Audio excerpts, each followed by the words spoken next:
Welcome, I'm your theloladass. So today I'm gonna bring you Love, Money and Rock and Roll. So this game came out today and is developed and published by Soviet Games. So what is Love and Money and Rock and Roll? It's a visual novel and it's about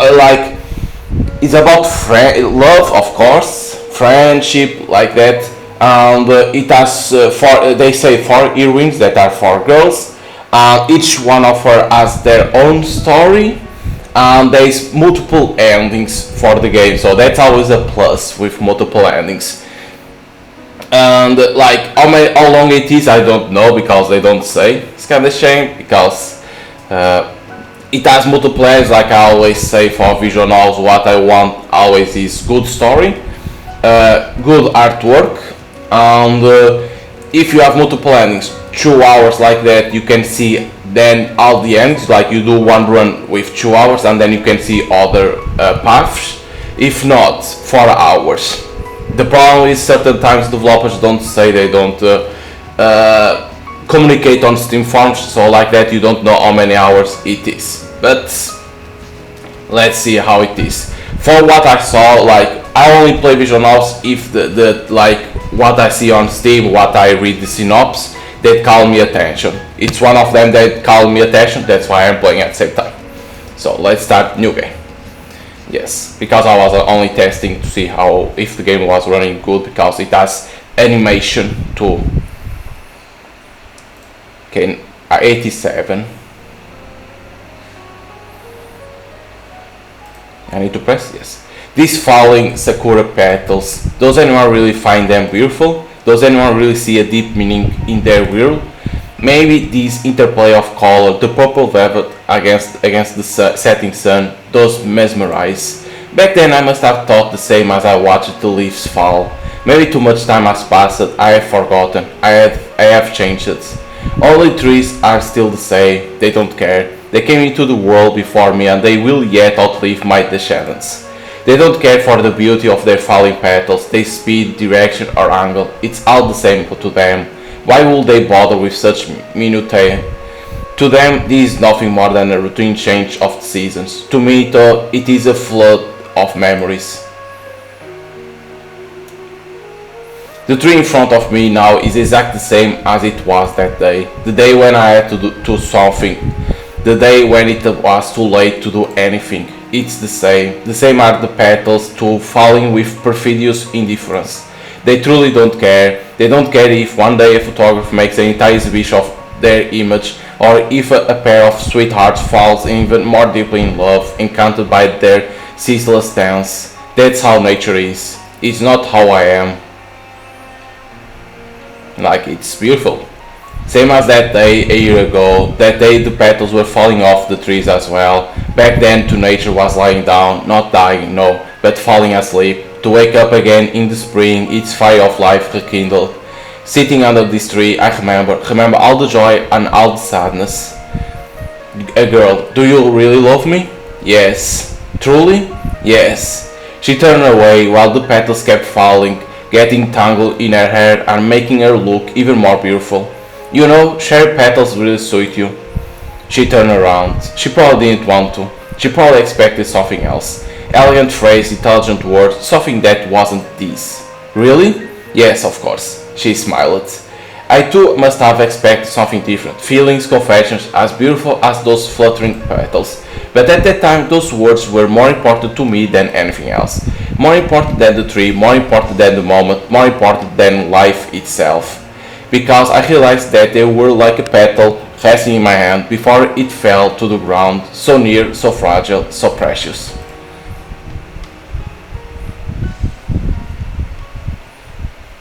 So maybe in there is like when you go to an ending is what I think, or not, because it had a girl there. I don't know, but I think not, because of the date is already different. It's still 87, but it's 12, I think. I woke up. The fan was humming as obnoxious as ever. Its noise must have been that what woke me up. I was sick of it, of course, but it wasn't necessarily evil. The summer heat was relentless, even with the doors open. It was 3 in the morning, and the silence was sickening. Dear God, better to hear the blaring of police sirens or the shouting of a tipsy neighbor or the screeching of car tires. Anything but this obnoxious van. I would have turned it off long ago, but then I would have certainly been cooked alive by the heat. Hell, Russian winters had nothing on Japanese summers. With effort I got up and went to the kitchen for some water. What were Russian winters like anyway? Muffled creaking came from the floorboards under my feet. But the rest of the house, which consists of 3 bedrooms, a living room, a bathroom and some pantries, paid no attention to its sole inhabitant. Then, it really was 3 a.m. I gulped the water down greedily, spilling all over myself. Next morning I had to go to school. Had to? Why, exactly? Maybe I was the one who came up with these stupid duties and responsibilities, stranding myself with the necessity of socializing and waiting for the useless piece of paper that will attest to me possessing a high school education. I must have invented this world myself, as was my wont. I must have made it up alongside all the other worlds that I fabricate daily, for myself, for those I knew, for the whole world. These obligations were nothing but stupid conventions of that world. By a stroke of bad luck, it was also the world that most people viewed as the real one. I poured myself another glass of water and returned to bed. The moon shone brightly, animating every speck of dust. In its mournful light, my room looked entirely different, like a portal to another world, a world that was beyond even my imagination. A silver ray fell on the table, inching towards a heap of papers, school papers, and unfinished novel letters. From my mother, from friends in Russia. And I got up and put a particular scrap of paper into a drawer. Has it been a year since it arrived? Or why should it even bother me? Then again, why was it on my table? I should have tossed it long ago. I jumped up, took a step towards the table, and came to an halt. How could I? It's not as if I hadn't tried before. More than once. The phone rang loudly, very loudly. It was 3 in the morning. Who could possibly need to talk to me at this hour? To a dejected high schooler sunk in self-reflection. I thought I was used to it.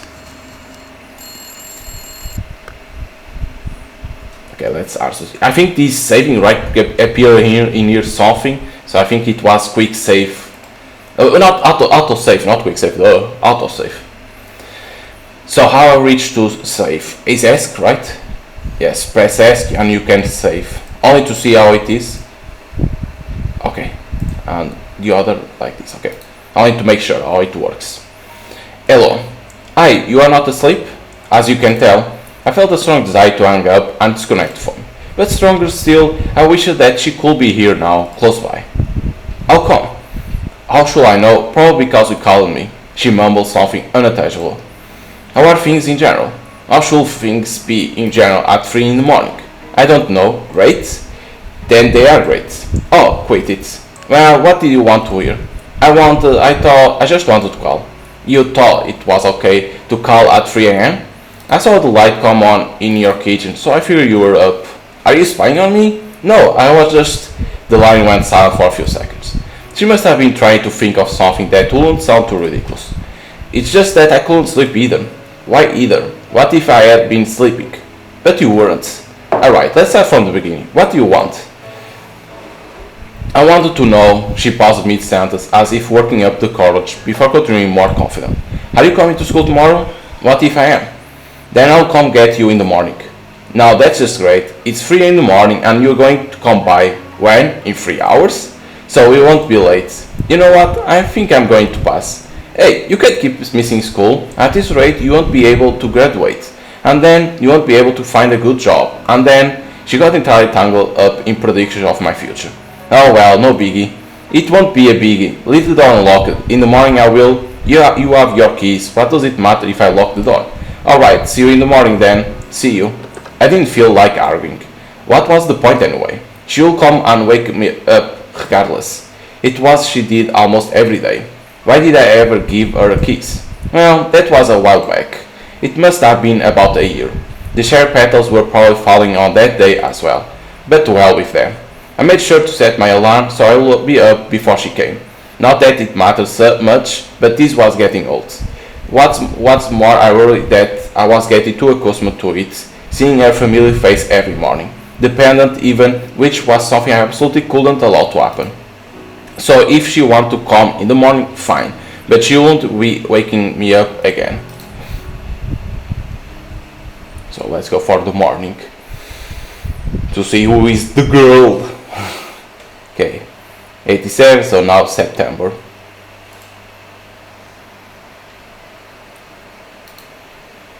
Okay, I was starting school. 100 bells shimmered with 100 melodies in my head, announcing the morning. In that medley were the cheerful chirping of the birds, the construction on a neighbor street, the boisterous shouts of street vendors, the damned van that hadn't quit humming for a second, and the grumpy muttering somewhere close by. The fixed gaze of large green eyes, the pouting lips, and the two red braids all informed me that I had slept in. What time is it? The girl picked up the alarm clock and showed it in my face. But it's still early, I protested. The early bird gets the worm. This Imitsu. I feel like I have known her my whole life, or at least since my parents and I moved to Japan. Her mother is Russian, although she divorced Imitsu's father when we were still children. Okay, enough longing around. Time to get up, wash up, eat breakfast, and go to school. This is how most of my day starts. So, after all these years, I've grown used to it. Incidentally, I forgot to introduce myself. Nikolai, high school senior. Niku-kun. Imitsu's voice carried through the entire house, and it no longer felt quite so empty and lonely. I quickly showered and dressed, then went to the kitchen. This house really was too big for one person. In fact, it was probably designed for a multi-generation family, grandparents, parents, children, grandchildren. All the empty space felt oppressive even when my parents were still with me. Now it felt like a museum or a library. Who in their right mind would want to live in one of those, especially by themselves? Bon appetit. Same to you. An omelette and several kinds of salads graced the table. I picked up the piece of cucumber with my chopsticks and lazily rolled it around the plate. Not hungry? I am, but I can't live off grass like a rabbit. Imitsu frowned. Wait a minute, the music is a little bit loud. Only to lower a little bit the music, because you can see that's a little bit loud. So instant ramen is better in your book? I don't know about better, but it's certainly tastier. Hey! She puffed out her cheeks comically, which made her look like a cute hamster. I put real work into it, you know? K.O. I could say nothing but to counter that, so I concentrate on chewing. What are you planning to do after school today? I don't know. Kyosuke wanted to go to the movies, I think. Did you have another idea? She set her chopsticks aside and looked at me intently as if about to say something important. Maybe. She laughed, trying to hide her embarrassment. Never mind, it's not important. Imitsu is in love with me. I've known this for a long time, but I've done nothing about it. At some point I grew so used to it that I couldn't tell anymore whether she loves me as a brother or a man. But she's not our sister. Because we are childhood friends, that's why he thinks like maybe she can love us like a brother. So, to be perfectly honest, I didn't care one way or another. If you want to go somewhere, I can reschedule the movie. It can do without me tonight. Her face gleamed with an earnest smile. Well, actually, I want to check out this one store near the station. It's just opened. The girls at school won't stop talking about it. Someone else in my shoes might have considered this a date. But I simply enjoy spending time with Imitsu. She seemed content with our arrangement too. You haven't finished your breakfast. Nor did I plan to. I might still have to eat more grass for lunch. Why don't you ever make borscht or dumplings or something? Borscht isn't breakfast, and besides, I made it before. Imitsu pouted. She had made it before, true, but not the same way I remember from my childhood. I wasn't about to tell her that. It's one thing not to know how to do something, you can always learn. It's quite another to both know and do, yet fail to meet expectations. When that's the case, there's a good chance that you'll never learn. You're right, sorry, your borscht is very good. Borscht, yeah, borscht. I repeated. Imitsu glared at me. Anyone else in her place would have long since emptied this bowl of imaginary borscht over my head. So what's this story you were talking about? They sell clothes. She kept staring at me. Dress, sweater, skirt, clothing. Woman's clothing. Do you think maybe you should go with one of your girlfriends then? I'm not saying no, but it just might be a bit awkward. Why?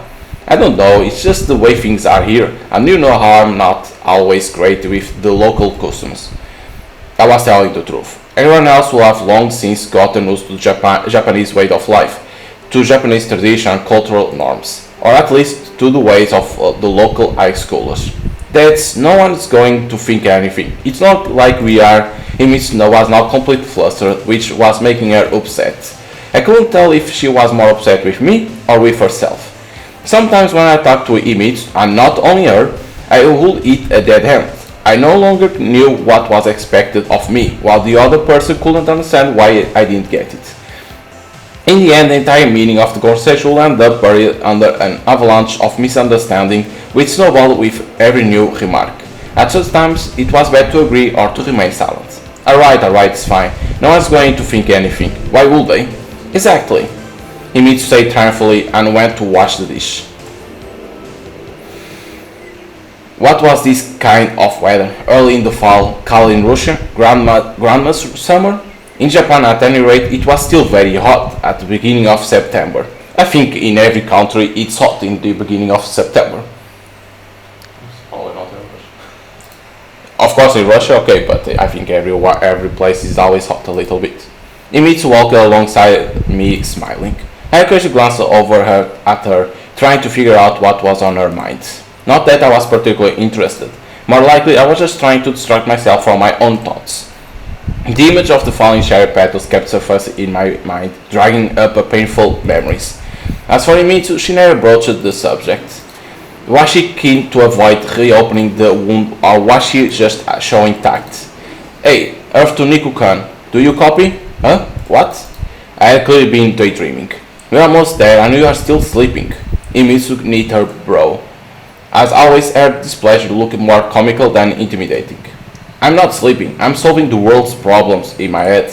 Oh yeah? What sort of problems? She laughed. The political sort? Not even geopolitical. Who else will solve them if not yours truly? Your grades are a little underwhelming for a future politician. That's not important. There have been plenty of great people who didn't get the best grades in school. Take Einstein, for instance. I see. Himitsu smirked. We would have probably kept chit-chatting like this if it weren't for a scuffle happening that moment at school gate. Several people had surrounded a girl from a distance. We couldn't see who it was. Look, said Himitsu, quite slowing down. I listened. She probably wears the same skirt all year. It must be a hand-me-down from her old sister. How does a bum like her even get admitted to our school? It's not a halfway house. Go work at the fish market, so maybe this girl is like poor, it seems. Careful now, you might catch something from her. It's not like I was going to, with her. Hey, you are onto something. I bet that's how she spent her nights, earning a little side cash. Poor thing. Himitsu paused for a second. Isn't she in your class? I looked more closely. She did look familiar. I think so. Are you saying you don't even know who your classmates are? Of course I do. That's Nakahita Iyamura. I fixed my hair and looked triumphantly at Himitsu. She was not impressed. In fact, she's our class president. Ah yes, a class president, but why they make fun of her because she's only poor and she's class president? You have to elect a class president, right? Himitsu was still looking at me reproachfully. Well, what? I've never spoken much with her, and anyway, this is the first time we are together in the same class, so it's been only 6 months. Meanwhile, the scuffle, if you call it that, was picking up steam. The girl remained stubbornly silent, only dropping her head lower with every minute. This only continued to encourage the bullies. Come on, who will pay money for someone like her? Except maybe a couple $100. The speaker made a show of opening his wallet, stuffed with bills, pulling out a handful and waving them in front of Iyamura. This is really getting out of hand, I muttered under my breath, but the other students walked right on past, pretending not to notice anything. These damn traditions again, this isn't right. Nico-kun, don't. Let's just tell a teacher. Himitsu tugged lightly at my sleeve. And what is the teacher going to do? Scold them? My, aren't you ashamed of yourselves? I was starting to get worked up. If I had to think about it, what business of mine was this? A fellow classmate? So what? I hadn't exchanged more than a couple words with her before this day. Still, it was hard to watch one poor girl getting picked apart by an entire pack. Intervene, of course! Why should I stay on the sidelines? What if Imitsu were in her place? After all, we weren't exactly the richest kids at this school either. Sorry, so one thing I want to know. If, like, when you answer the phone, would that change what for one of the endings? And then, if you don't help this girl, will it change to one of the endings? That's one thing that I would like to know too. Imitsu only smiled slightly in response. Hey!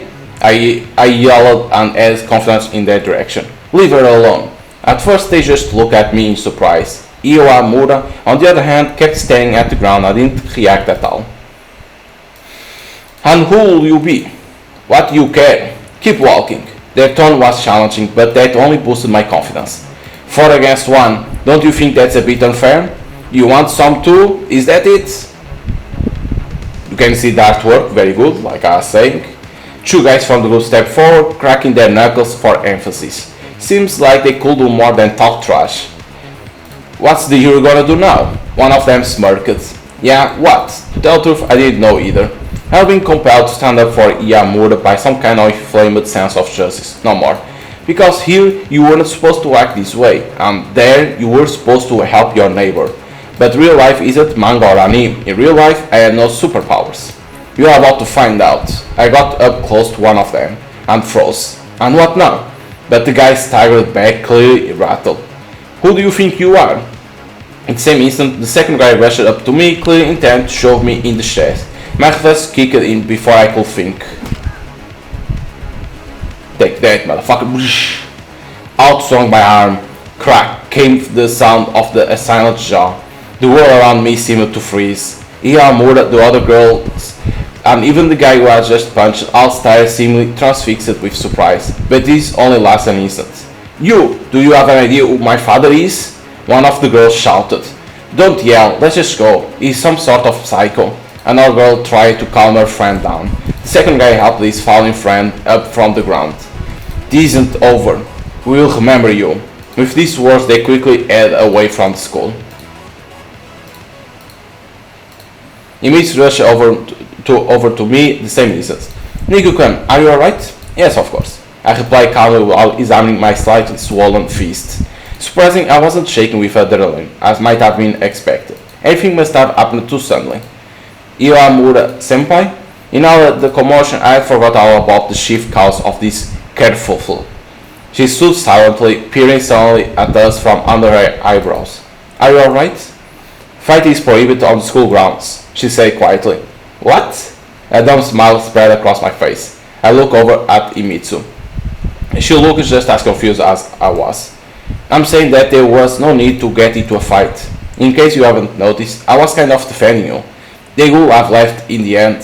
Iwamura went silent for a second, then looked up at me. Her eyes flashed, but just as quickly her indifferent demeanor returned. They always do. Regardless, you could at least say thank you. It's just common courtesy. I was even more upset now than a minute earlier. And not only here, but in the whole wide world. Iwamura's only response was to raise her chin, snort, and quickly make her way towards the school gates. That's just unreal. I told you not to get involved, Imitsu said quietly. But you did act like a real hero. Some hero, right? Where have you seen heroes like this? In movies, the heroes get thanked for saving someone. But you didn't do it for the sake of gratitude, did you? Imitsu kept smiling, which made me flustered. We will see what sort of gratitude the teachers give me. I grumbled. Come on, let's go. A class only with girls. Another routine school day had now begun. I couldn't remember my Russian school at all, even though I would attended for it for an entire 6 months. But for some reason, it seemed to me that schools were not more or less the same everywhere in the world, as were people. Really, how many ways could there be to get stuff into a kid's knowing? If Marconi and Popov could, independent of each other, event ready, why couldn't identical best practice emerge in education at opposite ends of the earth? A shout from the teacher snapped me out of these thoughts. Whatever school was like in Russia, school here was pretty strict. There was a reason, after all, why this was one of the best schools in the country. My class consists largely of the children of rich and famous businessmen, politicians, showbiz stars. Sometimes I felt out of place here, but then even among this elite there were people who were almost ordinary. One person, Kiyosuk, came up to me during break. I had known Kiyosuk since middle school. He came across as a down-to-earth guy with none of the attitudes local privileged youth.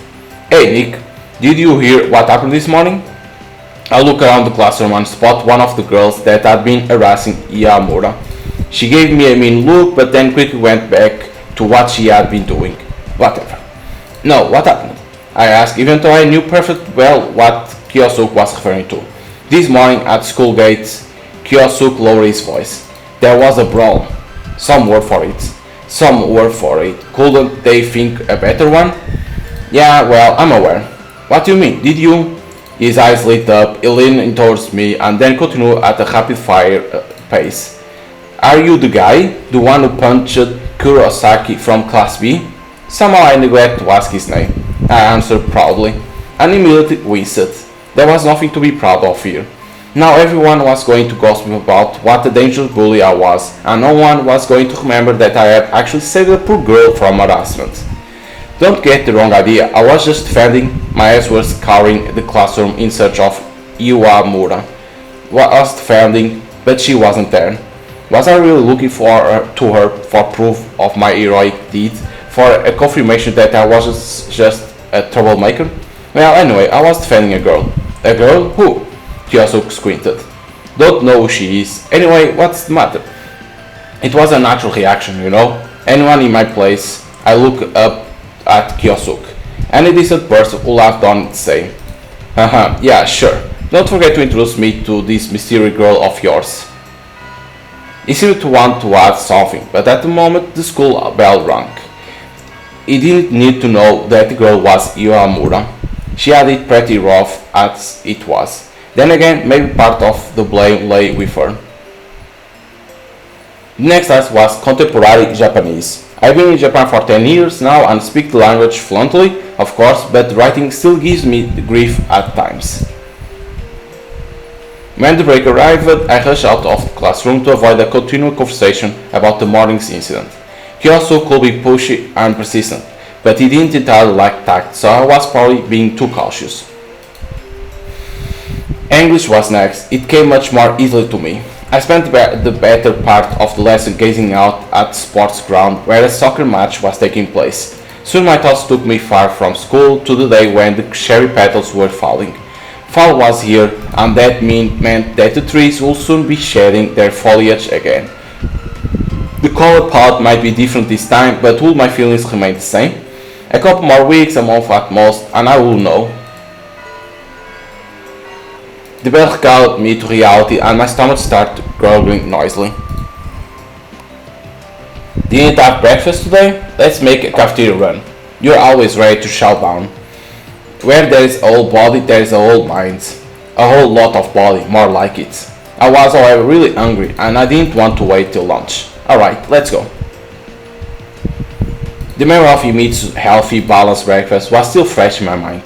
I wanted to eat something unhealthy but delicious. Sadly, food poisoning was not on the menu. The cafeteria, like everything else at this school, was first rate. I couldn't tell you if the food here was on par with what they serve in the world's top restaurants, as I hadn't been to one, but on the whole, I had no complaints. Besides, the menu had plenty of European options. No borscht among them, of course.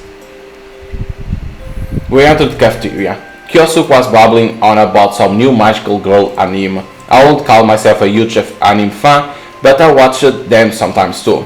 Though if you had to put my enthusiasm for them on a scale, I was far from Kiyosuk at Tokyo is from Moscow. Suddenly, BAM! Something jabbed at my side, not too hard but enough to be felt. On top of that, I was dazzled with a liquid. A girl holding a tray popped up from behind.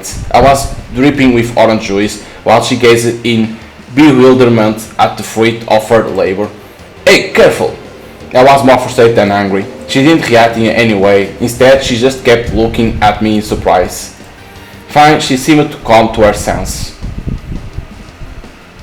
You are the one who should watch where you are going. What? She come from our back, how we can pay attention to that? What? I was so taken aback, I smiled like an idiot and even retreated a step. Meanwhile, the girl scowled and glared at me. I said, watch where you go instead of sleepwalking. You are actually the one who bumped into me. And why would I bump into you? I was lost for an answer. The girl was talking nonsense, but she was doing it so confident that I couldn't help but question my own judgment. And why would I? How should I know? You are the one who bumped into me. Alright, you got me. It won't happen again. I snapped back and was prepared to leave. Wait, she said quietly. You are, well, all wet. I looked myself over. Not the prettiest of pictures, to be sure. And what do you suggest? A joint trip to the shower? Me? I wasn't. How could you even think? The surprise and confusion on her face gave way to indignation. Here was an insulted and humiliated victim, and I culprit naturally. Okay, just forget it. Everything's fine. Wait. Her tone changed faster than the weather in the tropics. Here, take this. She handed me a handkerchief. I sat without an argument and was about to thank her when she snorted, turned on her heel and left to join her girlfriends at the far end of the cafeteria. What a strange girl. Nick, you, started Kiosu when I sat down at our table. He was flaring his nostrils and gasping like a fish out of water. Do you know who that was? No, who? That was Elisama. He looked probably at me as I thought expecting me to exclaim, Oh, Elisama, you mean her? Sama, who? I inquired coolly. How can you not know? And you want people to believe you are a student here. I don't want that. It was the paperwork says. If only you paid more attention to what goes on around you. Alright, you know suspense already, just tell me. He was clearly chomping at the bit. Kyosuke repositioned himself more comfortably on his chair, assumed a serious look, and began. Ali-sama, she's like the school queen. She has perfect weight, she's great at sports, she won awards at the national, no, not even, the international level. Not the interplanetary, what a relief. Anyone will consider it an honor to be acquainted with her. To have her spill a drink on you? Is that what you mean? Kyosuke ignored me and carried on. I will give up my entire manga collection to have her start a conversation with me. Your entire collection? Okay, half. I squinted. Fine, a third. Alright, I get it. I should expect the police to show up at my door now and wait my sentence, death by glares. Except, hold on a second, I'm completely innocent. You don't get it all. Kyosuke cited. Then again, maybe you should expect the police. After all, her grandfather is the chairman of the school board of directors. And what I'm supposed to do now? Keep apologizing to her? She was the one who bumped into me and spilled juice all over me. He sighed again and returned to eating. I turned slowly and looked in the direction of the school queen. Judging by the lively conversation and laughter coming from her table, Elisa had already forgotten all about the incident with my lowly serf self. The juice dried pretty quickly, leaving behind noticeable yellow stains on my white shirt. I didn't really care about my appearance, but the school had its standards and didn't take kindly to such sloppiness, so I had to change into a jersey and track jacket. Damn. After another uneventful lesson, it was time for the long break, also known as lunchtime. Had I agreed to meet Imitsu for lunch? I couldn't remember. I could just go for a stroll around the school, seeing as I would eaten only an hour earlier. Oh, go for a stroll or join Imitsu for lunch. Choice. Go for a stroll. Go for a stroll? My brother say go for a stroll, you go for a stroll. One thing was certain, I couldn't stay in the classroom. Actually, I just didn't want to listen to Kyosuke empty chatter for another half hour. More stories about anime, manga and school gossip. New stories every day, all equally meaningless. Not that I didn't like Kyosuke, he was a good friend, but I doubt he could be of much assist when my mind was occupied with something altogether different from magical girls. I wasn't going to have lunch with Imitsu, but I told Kyosuke otherwise. The hallways and the schoolyard were all crowded with students. That's when it dawned on me. The roof. The roof wasn't the most popular spot. Wonder why. So you can see how there is choice that gonna affect the possible endings that game has, because you could have lunch with Himitsu or go for a stroll. I could stop at Cafeteria to pick up some rolls and a bottle of milk. Who drinks milk on lunch? Okay. The door hinged, badly in need of lubrication. Screechy organ as a powerful gust of wind welcomed me up. I was forced to take a step back and grab the stair railing to steady myself. Then I found myself on the roof. The bright sun was blinding, but at least there was no one here. Or was there?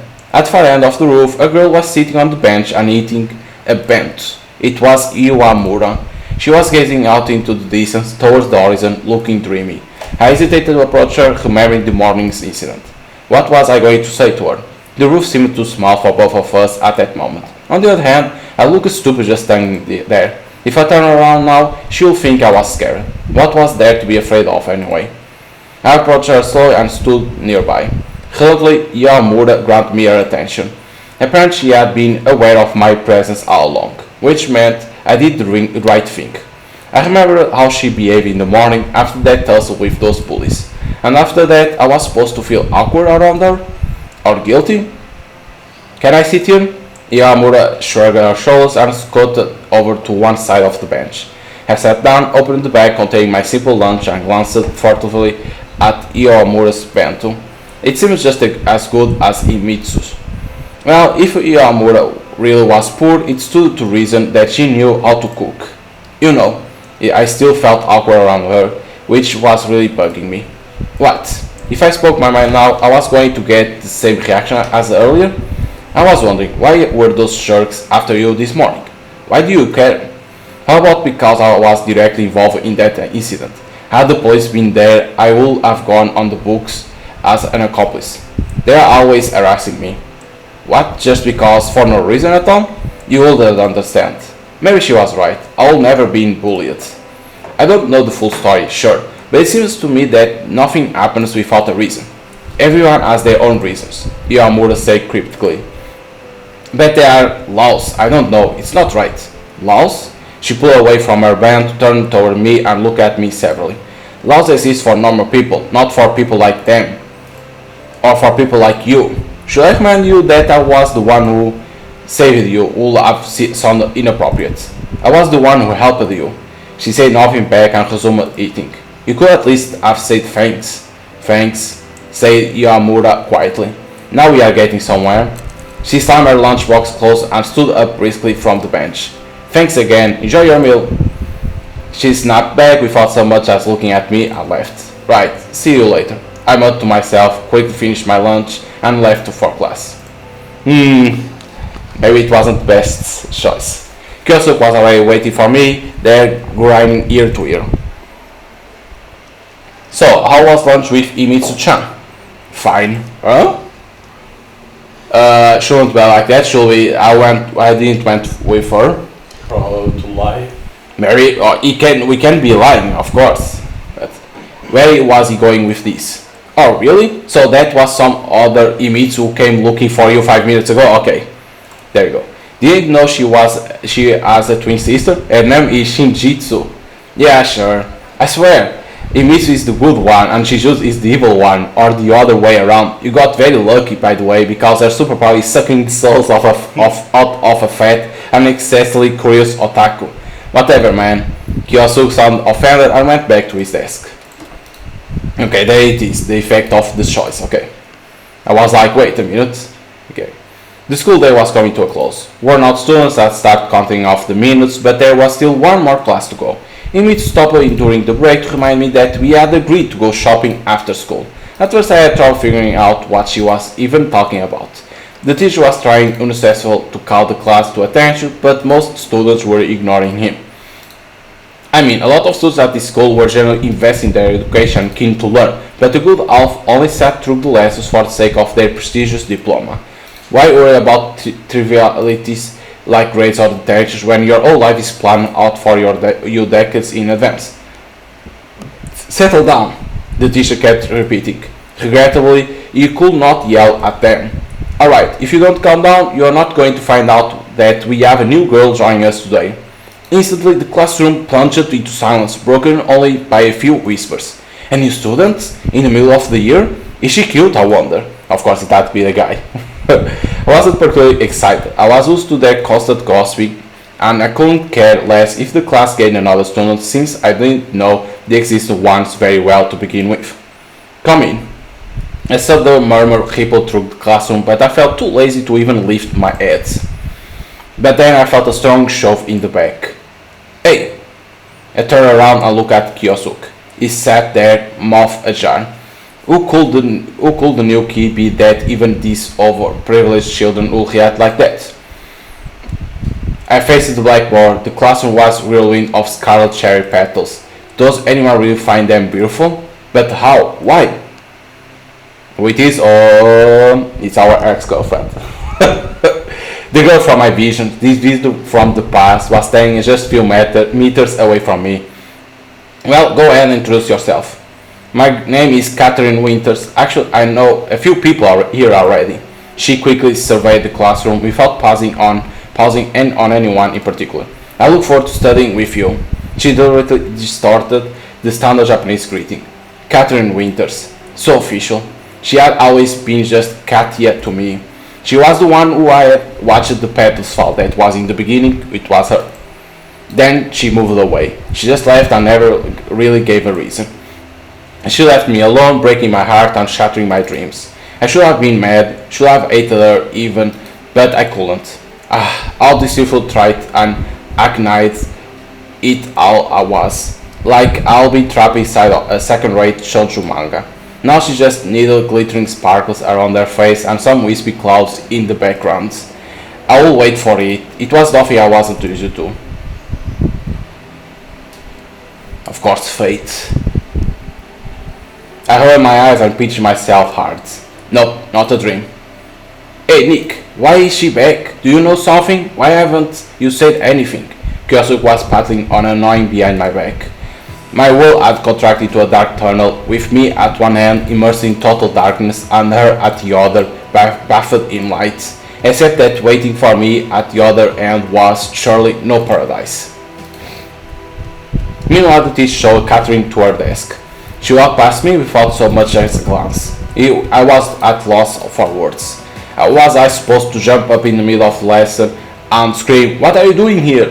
My classmates' initial astonishment had faded away in the meantime. Many did in fact know Catherine. She had been a student at this school before. Oh, how is that possible? The rest probably just had expect to see a foreigner. After all, there weren't that many of them even at our school. I doubt they considered me a foreigner. That is, if they were aware of my existence at all. Okay, so she was already this school, but then left too. I met Kat in my first year of high school. Somehow we ended up dating. She and I rather incredible. Her mother had been working in Japan for quite some time, same as my parents. Time passed and everything seemed to be going well. Then one day Kat told me we could no longer be together. Something about her mother getting transferred. I could probably accept that story. I could forgive and forget. But didn't it hurt her even a little? What was I just a coworker, someone who you simply cut ties with when you transfer to another office? Why we should have had an office farewell party, I would have stocked up on gifts. I'm sorry, goodbye now. Cold, hollow, everyday words. And after all that, she was going to just show up in my class. Nice to meet you, I look forward to studying with you. Seriously? Was there not another school in all of goddamn Tokyo? I couldn't believe it. But still somewhere deep inside an ember of hope remained. What if she came back because of me? And that's the reason that she's right here right now? Right, hope springs eternal. I was watching seconds go by slowly on the clock. Talk to her. I had to talk to her. The bell at last. I worked up the courage and she floated right past me, heading for the door. Had I been too slow? Too incisive? What did it matter now? Hey Nick, are you asleep or what? Kyosuke's words seemed to come from afar, as if from another world. But what was I going to say to her? Hi, long no time no see, how are things? Anyway, why hadn't she approached me first? Was she scared? Shy? Nonsense, that wasn't like Katia at all. Then she must not have wanted to talk. I knew her too well. Kyosuke was shaking me frantically and muttering something, but I was ignoring him. Niku-kun, a new voice. Niku-kun! Imitsu. I lift my eyes and look somewhere past her. After Niku-kun, do you read me? I stepped back to her out. Yeah, what is it? You have forgotten again, haven't you? She was pouting comically. I knew you would, so I said to come fetch you. What did she want with me? Fetch me? What for? Oh right, we had made some kind of plan. But what did that matter now? Catherine had left and she was moving further away with each passing second. Maybe the distance between us now was far greater than all the miles of the Pacific Ocean. But I had no idea what I was going to say to her. I had long been secretly hoping to get over her and to let go and move on with my life, and now this. Regardless, I had to make a decision. If I was going to run after her, I had to get going. Oh, run after Cafeteria or do nothing.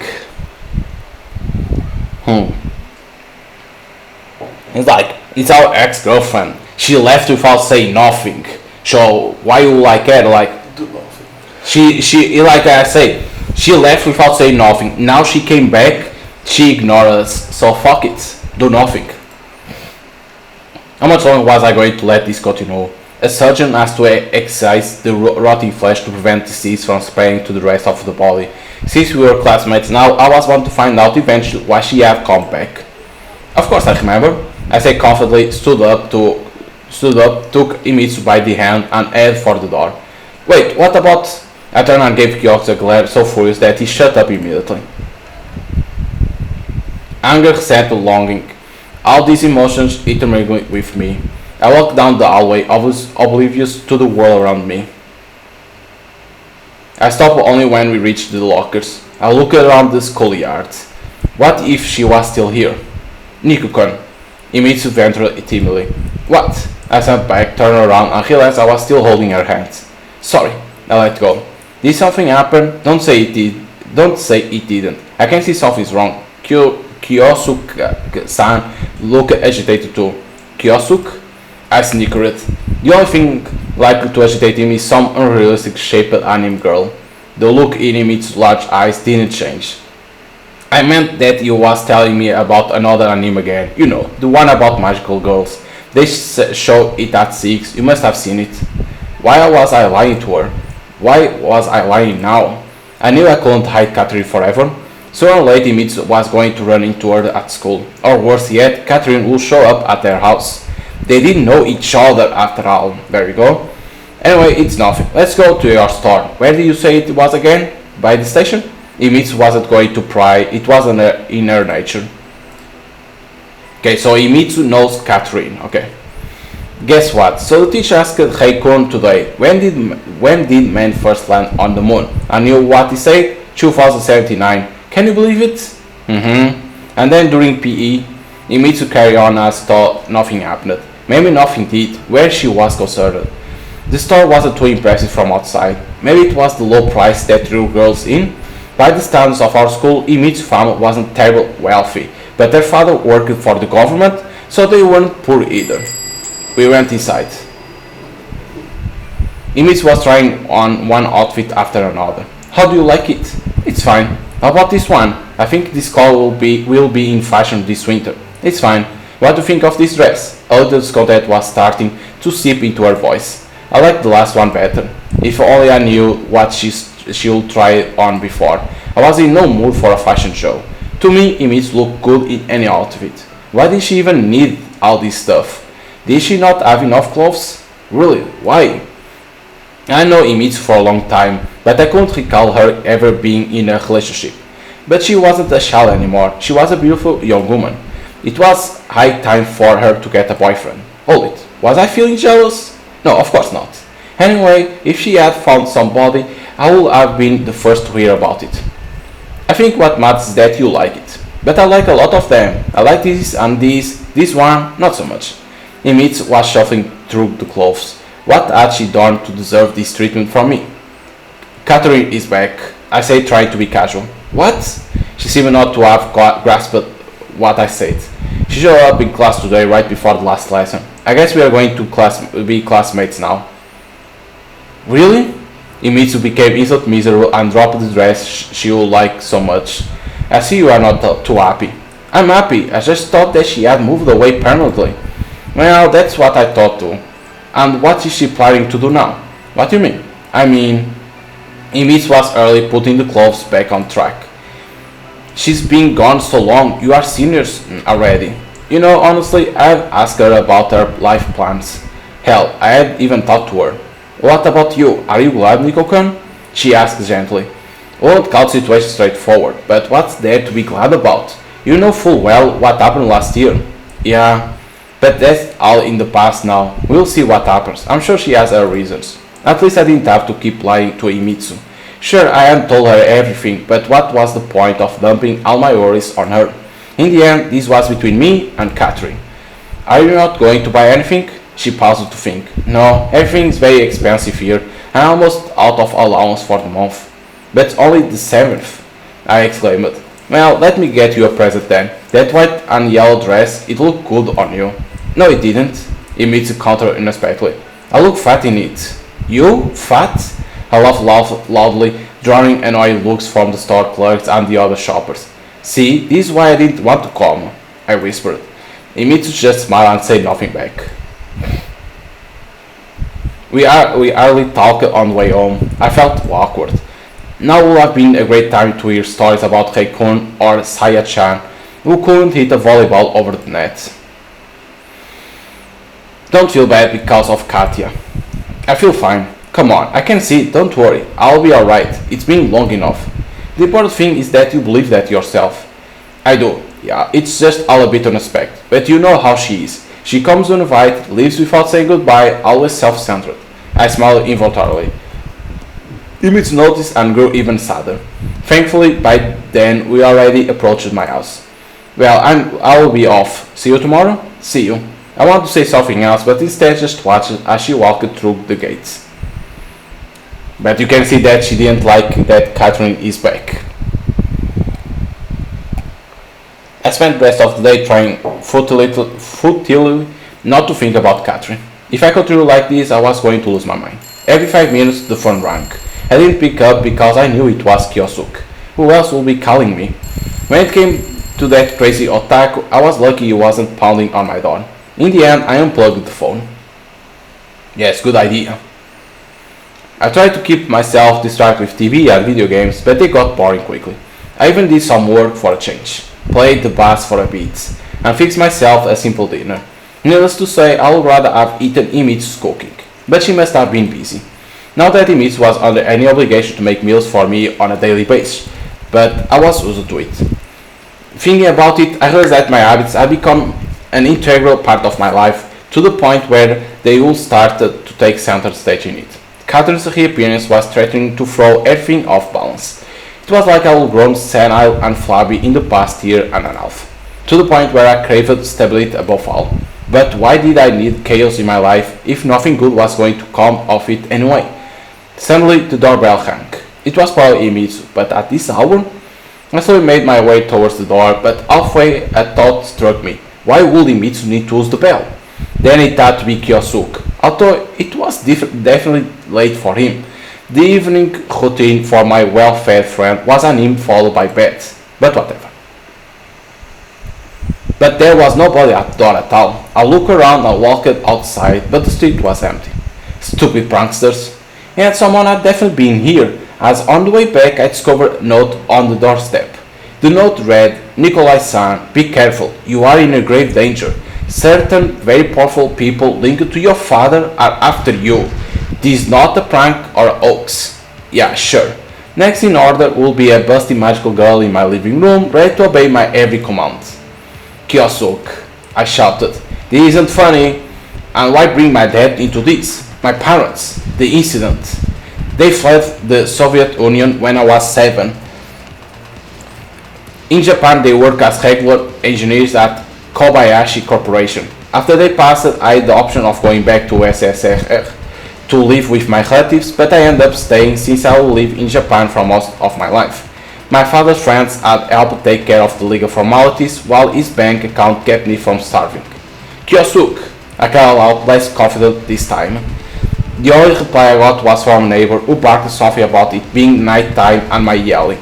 Well, maybe it wasn't Kiyosuk, but then who? If the note was a joke, its author had failed to deliver the punchline. And what if there was a simple explanation? What if it was for real?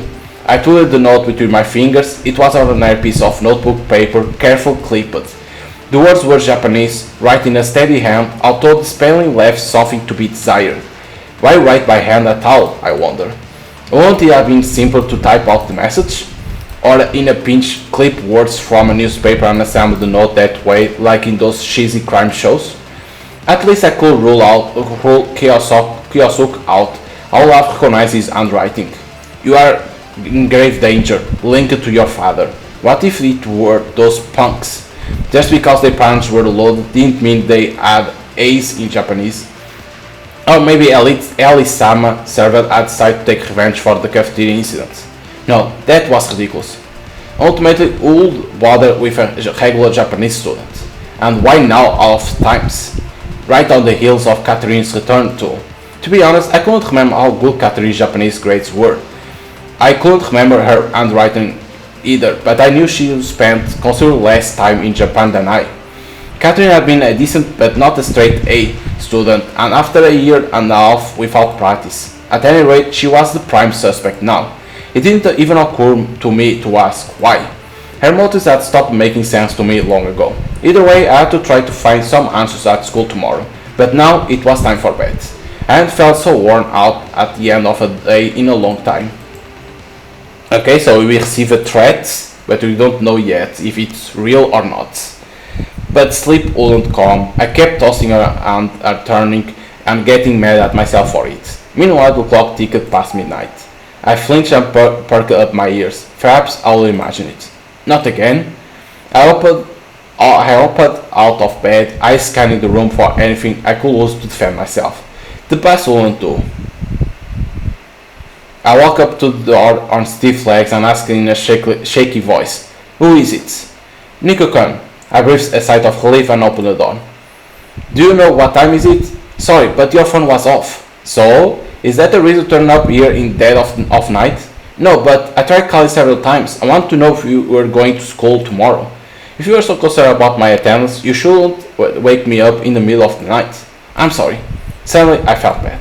Imitsu was just being herself while I was taking my problems out on her.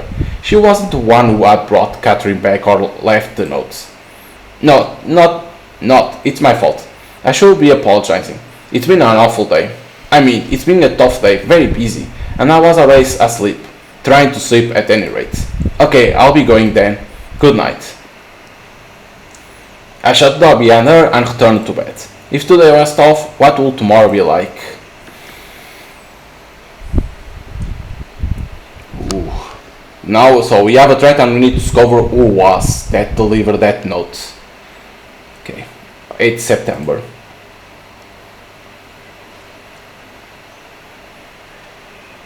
But why didn't turn the phone on? Like, kinda weird, right? Another bell shimmered with another melodies in my head, announcing the morning. In that medley were cheerful chirping of birds, the construction of neighbor streets, voice shouts of street vendors. This is the same thing, right? Yes. The fixed gaze of large green eyes, pouting lips, and two red braids. Hold on. These had already happened before. I jumped out of bed, staring in bewilderment at Imitsu, and blurted out, "What day is today?" "Tuesday?" She replied, frightened. "What's wrong?" "Tuesday, huh? Alright then, Tuesday it is then." I scanned the room meticulously. The open notebook I tried doing my homework in the night before was still in the same spot, which meant that everything was fine. It just felt like tomorrow hadn't come. "What do you mean?" "Well, like when you wake up and today is still yesterday, like in a sci-fi novel. You read too many of those." Imitsu laughed. He was thinking that he was on a loop. Things did seem to be running their normal course, except I now became aware of a peculiar smell. I sniffed the air. "Is that—" "Yes, well, I prepared breakfast ahead of time. A big pot of borscht sat on the stove." "Good lord, but why? Didn't you ask for some yesterday?" "No, I didn't. I just mentioned passing. It was a joke." "Well, you know what?" she said menacingly.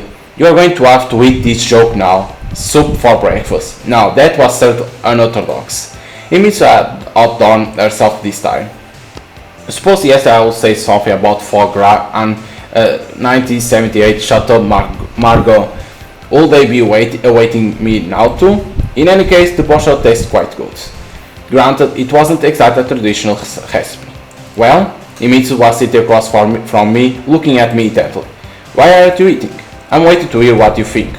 Oh yeah, sorry, it's delicious. Really? She didn't believe me. Yes, really. Why wouldn't it be? Emisu tried the borscht. True enough. Now, don't you dare complain about my cooking again. When did I ever complain? You just don't get my humor. I do get it. I thought it was just some light-hearted banter, but Emisu didn't look her usual self. Every so often a shadow of sadness passed over her face. Did something happen? What about you? What about me? At that moment, the events of the previous day flashed before my eyes. The surprise awakening and the borscht had temporarily made me forget about Catherine and the notes. Everything fine, just a bit unexpected. Don't worry, I'll be alright. Good, if you say so. She smiled. Let's go, or we'll be late for school. We exchanged only a few words along the way. Somehow we just couldn't find a suitable subject for conversation. I didn't want to tell Emisu about the note just yet, and she probably hadn't had anything happen to her overnight that was worth sharing. Sure, I could have talked about some random stuff, but that wasn't my thing. Finally, we reached school. No issues today, I hope. I aimed. Alright, see you. Don't sleep in class. Emisu smiled and headed for her classroom. Instead of talking about the note, no. Okay, now I have to think of a way to snag Catherine's notebook without anyone noticing. I hoped she will write something in it, preferably in Japanese. I was walking down the hallway, lost in thought, when someone called my name. What the? Hanokin-kun, hold it there. The school principal. What was his name? Yes, Kiyama-sensei, what is it? Follow me to my office, please. But class is about to start. A protest like this sort of thing was something new to me. It won't take long. A wiry old man in his 70s, maybe even older, Kiyama-sensei was always cloyingly polite and cold. On top of that, he dressed and carried himself in a strictly European manner. I'll always be shocked by how devoted some Japanese people were to Western lifestyle and culture. I could think of any number of sayings on this subject along the lines of too thin on self be true.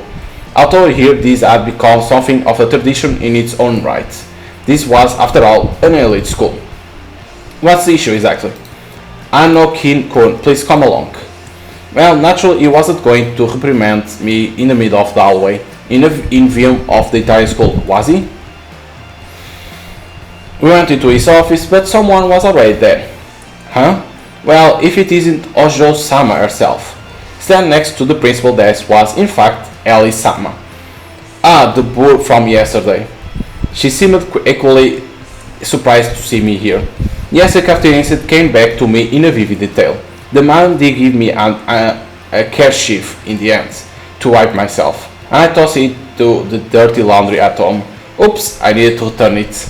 Let me guess, you are a frequent visitor here? She asked sarcastically.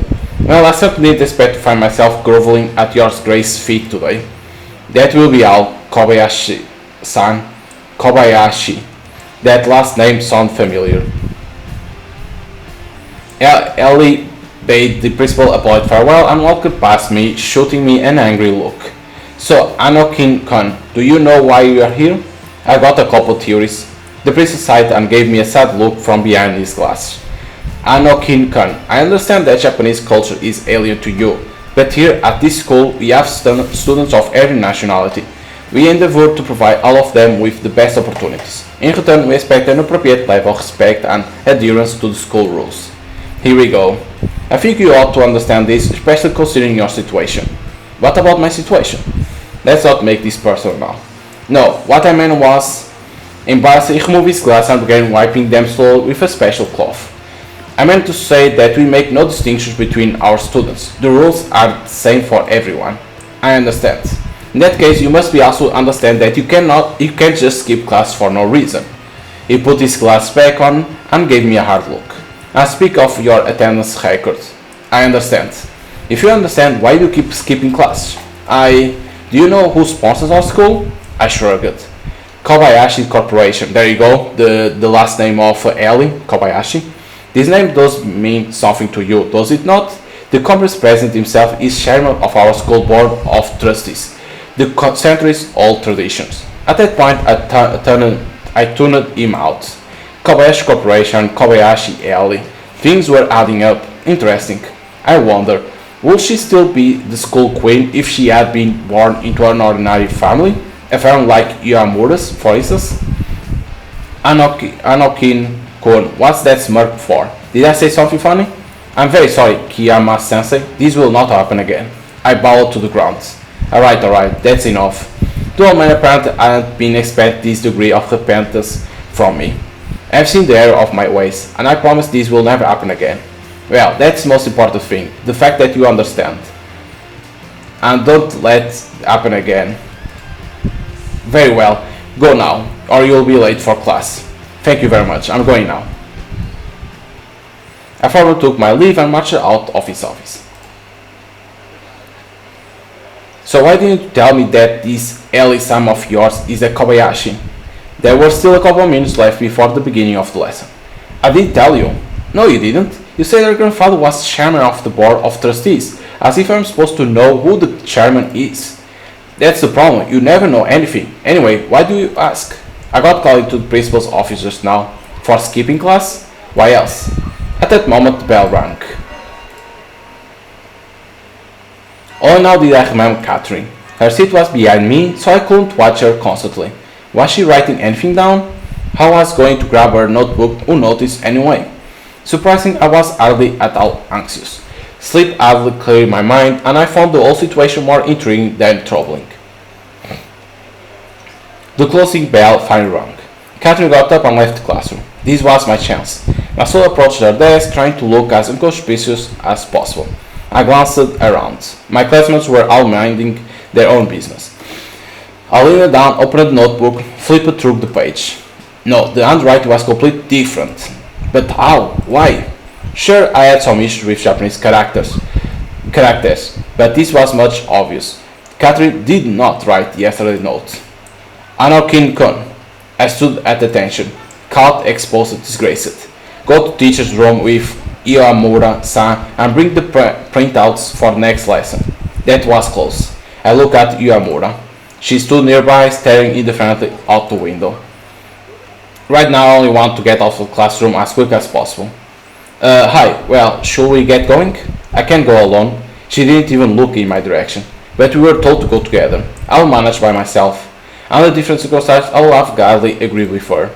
Listen, I understand that and all, but I've already been to the principal's office today and I'm not burning with a desire to go back. Suit yourself. Iwamura shrugged and headed toward the door. The hallway was unexpectedly empty. It was as if the students were hiding away in anticipation of something.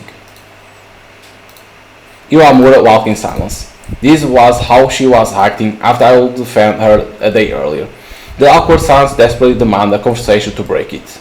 So, do you have to do this often? I couldn't think of anything better to say. She raised her eyes and looked at me in surprise. That was a first. So I had achieved the desired effect after all. Well, of course, I'm the class president. Oh yeah, right, sorry. Silence again. It's just that we have never really talked. I don't even know your first name. Why do you need to? It's only natural. Here, I'm Nikolai. His visibly embarrassed Yamura, who seemed to be hesitating with her answer. In Japanese culture, addressing someone by their first name is a sign of close, possibly vulgar familiarity. This was especially true in our case, but I didn't bother with all these conventions. Kagome, she said quietly. What, really? A loud burst of laughter escaped my lips, spooking several passing girls who went as far around us as they could. What's so funny? Kagome frowned. Nothing, it's just, well, you know, it's a weird name. No weirder than yours. What's wrong with my name? It's a normal name. Nikolai, Nicholas, if you prefer, or Nick. You are all the same. She was starting to get worked up, it seemed. Who's we? Gaijin? No, the local morons. Oh, rude. Kagawa snorted and turned away. Listen, do you have a problem with me? I think you have a problem. Oh really? What is it? I'm curious. Who's that new foreigner? I opened my mouth in surprise. Why would she be asking about that? Why? You have been staring at her non-stop for 2 days now. Have you been spying on me? I will have to be blind not to notice. She responded unfazed. That's really none of your business. Of course it's not. Kagom smirked. But neither is my life any of yours, so why are you praying? She had a point. Oof, so many choices. Can we save in here? Yes, we can save in the choice. Because I didn't save I still didn't save. Prefer to save. Say she's someone you used to know, say the two of you used to date, say you don't know her. No, I'm not going to say that we don't know her. Should we say that we dated to her? Or it's better not to say that? I'm gonna say we used to know. I'm not going to say that we dated. But the problem is that later Catherine can come and say that we dated and we didn't say the truth. So it's better to say that we dated. I go for that. We were in a relationship at one point. Kagom's facial expression was hard to read and she remained silent. Why did you bring her up anyway? It's not every day that we have a new student in our class and just striking for gain at that. I'm for gain too, you know. She looked up and down, cynical, and said, yeah, sure. I knew it. Not only would my face not pass as Japanese, but now I was being denied the title of proper gaijin as well. Are you always like this? I was starting to lose my temper. We have arrived. Wait here. Hey! Just in time before I could open my mouth. Kagom went into teacher's room, and before I knew it, she was back with a large stack of paper. Carry it. What? All of it? I couldn't see any way to carry the heap comfortably. What if you each carry off? Didn't you yourself volunteer to come along? No, I didn't. The teacher sent me, if you recall. Fine, give it here. Kagom attempted to take all of the papers for me at once. No way, that won't do either. Which of us looked more pathetic now? Spurred on by wounded pride, I walked fast, so the return trip took considerably less time. I dropped a mound of papers on the teacher's desk with a thud, while Kagom took her seat and returned to her usual window gazing. I guess no one deserves to be bullied, but man, I could almost understand those punks from yesterday. Judging by the clock, the bell was less than a minute away. Catherine's desk was empty. I turned to Michael, who sat next to her. Did Catherine, the new girl, did she go somewhere? Don't know, wasn't really paying attention. Why? Never mind, no reason. Bummed, I sat down at my desk. Could she have somehow noticed that I opened her notebook? No way. Catherine wasn't even in the classroom at the time. Did someone tell her? How long ago did she leave? I'm telling you, I don't know. Are you talking about the new girl? I think she went to see the principal. A classmate had overheard our conversation. Thanks. The chair beneath me felt like it was on fire. That's how badly I want to run after her. But to what end? What was I going to tell her? As the bell sounded, my feet seemed to acquire a will of their own. They carried me to the door, then past the teacher and out into the hallway. I turned the corner at a run and stopped. What the hell am I doing? Why all this? The school had gone silent, frozen still, as though in awe of inexplicable might of pure knowledge. I was slowly tiptoeing through the empty hallway toward the principal office. If I were to run into one of the teachers now, I would have to explain myself all over again. On the other hand, it would be no better if I showed up at his office myself. Speaking of which, here it was. I pressed on an ear to the door, but no sound was coming from the other side. Either they were playing the silent game or Catherine wasn't there. So what next? It was too late to go back to class. I wandered the empty hallways and didn't even notice how I ended up in the old wing. Our school had been repeatedly built since it first opened its doors right after the war, with new buildings added on as old ones fell into decay. Inefficient, if you ask me. Why not tear down the old structure first and build a new one in its place? Theoretically, there shouldn't have been anyone in this wing, but suddenly I heard music. A guitar. The sound was coming from what, judging by the plaque, was the old music classroom. I opened the door a crack. None other than Kobayashi Ellie. She was the last person I expect to find here. She was doing a fine job playing though.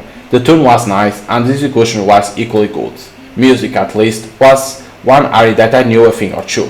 Helle herself seemed to be glowing with happiness, looking nothing like the prim princess I will encounter in the principal office this morning. Cool though this lyrical digression was, I certainly couldn't let a chance like this slip by. Well, who do we have here? The guitar went abrupt silent. My applause was the only sound interrupting the silence that had the shine on place. Oh Joy-sama, I didn't know you played the guitar too? Many emotions flickered across her face, embarrassment, surprise, annoyance, resentment. You! Please pay no attention to me, carry on! You! What are you doing here? I found a beautiful Cyrus song, but I could never have imagined it would be you, Ojo-sama.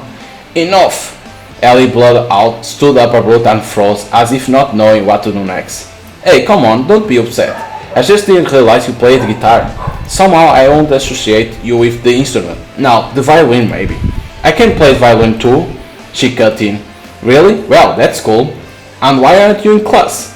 It's no mystery why I'm skipping. What about yourself? I'm not skipping, we have a break. Alright, I smirked. You don't have to make excuse to me. I'm not making excuse. You on the other hand should watch your behavior. What were you doing at the principal's this morning? Drop by for a cup of tea. In any case, it's none of your business. Yes, we went to drink tea with the principal. I wasn't trying to be rude, but that's not how it came out. Actually, it is my business, seeing as my grandfather, I'm aware. She gave me a surprised look. What? Is it a secret? No, of course not. Even so. Suddenly, we heard a voice in the hallway. Hide! Ellie whispered anxiously. Why, you are on a break and I'm used to it. I said sardonically, albeit in a low voice. She didn't answer but was looking at me pledgingly. She must have her reasons. Okay, let's hide. She asked, so let's do it. Alright, fine, except I don't see where we could hide here. In there! Ellie grabbed my hand and dragged me to a small door, which I had missed initially. The door opened into a crumpled utility closet. What, here? I hesitated, the closet was definitely not roomy enough for two people. Get in already. But Ellie clearly thought otherwise. Next thing I knew, she shoved me inside, then stepped in herself. Great, we were now packed in like sardines, and this place reeked. Yet perceived through the stench of dampness, moldiness, and dust was the sweet aroma of Ellie's perfume. A killer combination to say the least. The classroom door opened and several people entered. I think I heard something. You must have misheard Kiyama-sensei. The priest was talking to one of the teachers. I'm not hearing things. I may be getting on in years, but I'm still more than capable. Heavens no, Kiyama-sensei, I didn't mean anything of the sort. Anyhow, this ramshackle place should have been torn down long ago. A third voice joined the conversation. This ramshackle place, as you call it. The principal let out a sigh so loud I could hear it clear even from the closet. I remember arriving here as a young teacher right after the war, traded in my rifle for a pointer, you could say, shot taking the place of ammunition. Who would have guessed that our principal was so sentimental? Ellie suddenly fidgeted. Naturally, anyone would be uncomfortable hiding in a crumpled closet with too little room even for one person. Or was she uncomfortable with me in particular? I shifted my gaze to Ellie. Of course she was uncomfortable. But I desperately didn't want to have to be lectured by the principal again because of some Ojo-sama. Will you be quiet? I hissed. She turned red like a boiled lobster, her breathing became rapid and irregular. It really was an awkward situation, but it was for both of us, and I was still trying to hang on. Just because Ellie played the guitar didn't necessarily mean she had experience in the area of... I didn't finish the thought. The girl scented my nose with new strength, making my head spin. Though, who was I to pass judgment on her experience? Yes, I dated Catherine, but I had forgotten somewhat used to her, whereas here was a completely different girl standing next to me. Not just next to, pressed right against me. My heart started to beat faster. I swallowed. Ellie looked up at me with a frightened look in her eyes. What do you want from me? I silently mouthed. She didn't respond, just kept fidgeting. Although her movements were now making the whole situation uncomfortable for me. I made a face that in my mind was supposed to mean quiet. She seemed to have understood. Meanwhile, the principal continued his oration. And after all of that, you talk of this our cultural heritage. It should be made into a museum. Settled Kiyama-sensei, but let's go now. We have a meeting coming up. Yes, yes, forgive me. I got a bit carried away. It's like the artwork when it's like those. I think that's CGs. They are very good. I like it, and it has the animation, but you can take out the animation if you don't want. But I think it suits better for the game. The moment the door closed behind them, Ellie came flying out of the closet. I stepped out after her. I had to say something. It was a bit tight in there. She looked at me dumbfounded. Tight? Tight? You pervert! You grabbed me all over. I didn't touch you at all. You grabbed me with your eyes then. You think I couldn't see it? Feel it? Calm down already, will you? How can you grab someone with your eyes? And anyway, it was your idea to hide there. Yes, but that's all there is to it. Ellie's expression turned her dreary, and she lowered her gaze. I suppose it's unbefitting a young lady to behave like this, isn't it? She smiled sadly. Well, I'm not the best person to give advice on these matters, but for what it's worth, I don't think there's anything wrong with playing the guitar. You must enjoy music a lot, huh? Yes. This time her smile was more genuine. Then I don't see a problem. Just then a distant bell announced it was break time. Alright, I've got to go. See you. Her final parting smile was utterly disarming. I was left standing alone inside an empty music classroom of the empty old wing. What a strange girl. This old musical interlude made me entirely forget the reason I had wound up here in the first place. I've been looking for Catherine.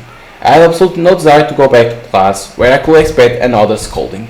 Simply skipping was bad enough, but to have run out of the classroom right in front of the teacher, no thank you. I managed to slip out the building unnoticed, and here I was, free as the wind, strolling down a sidewalk in one of Tokyo's central districts. I just wanted to chill out. This whole day had been a waste. The only thing I achieved was determining that Catherine had not written yesterday's note. The note. Unpleasant thoughts crept into my head. But if she didn't write it, who did? What if it wasn't a prank? Just what was going on? More had happened to me in the past day and a half than over the course of the past year and a half. That entire time I hadn't really socialized with anyone except maybe Imitsu. Well, add to that Kiyosuke and occasionally Michael. Now Catherine was back and there was Kagome and Ellie. What next? Was I going to turn into a magical girl? As if by chance I end up near a family bar. A couple rounds of beer were an absolute must right now. I'll relax, clear my head. The inside wasn't crowded, which made sense for this time of day. People were supposed to be either at work or school. Like in that joke about the 3-story building and the hurricane. Even though I wasn't a stranger here, I always had a fake passport at the ready. A classmate whose father worked in law enforcement had hooked me at one point. There were a lot of students at our school who had these paths to adult life. How could you prove it wasn't real? A document is a document, especially when someone in someone's note is shoving it in your face. Not to mention that the bar's owner was Russian. Chuckling usually told people that he used to be a pirate who was shipwrecked off the coast of Japan. That was a tall tale, of course, most likely he was just a regular immigrant like my parents. I sat down at the counter and ordered a beer. Hey Kolia, what's up? You are early today. Yeah, I kinda work out that way. You aren't going to get in trouble in the school, are you? You know how strict they are about these things here. I giggled nervously. Okay, I see. None of my business. A good bartender is a variable good psychologist. It's practically a qualification for the job. Beer at this place was serving pint-sized mugs, which made me very happy. Squealing with pleasure after drowning a tiny glass in one gulp was not my thing. Yuck. I took a long pull. Catherine's back. The bartender raised his eyebrows and asked with unfeigned surprise. And what are you going to do now? At times I wonder if showing empathy to Cosmos was something more than just a professional skill for him. What can I do? She hasn't been over eager to talk, and neither have I. At any rate, I'm certainly not going to throw myself at her. So why is she back? Because of her mother's work, probably. She couldn't have come by herself, right? Most likely not. So I'm in this weird spot now. You know what they say, life is like a zebra, a black stripe followed by a white stripe, then a black one again, then a white one again. Yep, and then the ass. We both laughed. You know what, Kolia, don't get down, he said encouragingly. You still have your whole life ahead of you. The two of you will make up 100 times over yet. And if not, you'll find yourself another girl, lots of them all over. The bartender spread out his arm, inviting irrepressive looks from the few schoolgirls nestled at the table in the furthest corner of the room. Thanks for the comforting words. There's so much else besides that anyway. Life is in full swing, and each swing hits you on the head. Jeez, did he keep a glossary of sayings under that counter? The bar door flew open and a group of young people entered. Having immediately recognized among them the punks from the day before, I hastily buried my face in the mug. Was I scared? So it seemed. They sat down at the table and ordered beer and cocktails for the girls. You know them? The bartender asked quietly, leaning in toward me. Wouldn't say I know them, but we have met. I gave them a sidelong glance. I wondered if I should get up and leave. Won't that look cowardly though? Then again, to who? They hardly even noticed me. No sooner did I think that than one of the guys got up and walked over to the counter. Hey, I know you, if you say so. I said as calmly as possible, without even sparing him a glance. I don't think you know who you are dealing with, Gauging. I'm not dealing with anyone. So it wasn't you who punched my friend in the face yesterday? If it was me, he deserved it. Really? Then how about we step outside for a little chat? I looked at the bartender, but he only shrugged. Some empathy, damn it. Alright, let's step out. What else could I do? What else? You could run, right? Like, just run. Half a minute later, we were standing in an alley behind the bar. A couple older guys joined the school kids. Where did they even come from? Not so tough now, are you? Said the one I punched yesterday. That will teach him to stand up for a horse. I looked at the girl. Compared to her, Kagom was Mother Teresa. Well, what's next? Gonna beat me up? 4 against 1? That's impressive. What happened to your code of honor? The Yakuza have one. I stared at the largest guy among them. You have definitely got the mugshot of a thug. The older guys clenched their teeth, their expression hardening. What do you say? Let's get it over with already. A thought flashed through my mind. What if I struck first? That way at least I'll retain a smidgen of self-respect. Of course we get punched. But I had no time to decide as a strong shove to the back threw me to the ground. That was low. Their blows hit hard, but they didn't go on for long. I curled into a ball, covering my head with my arms. Smart. It hurt. That was a smart idea, to curl up.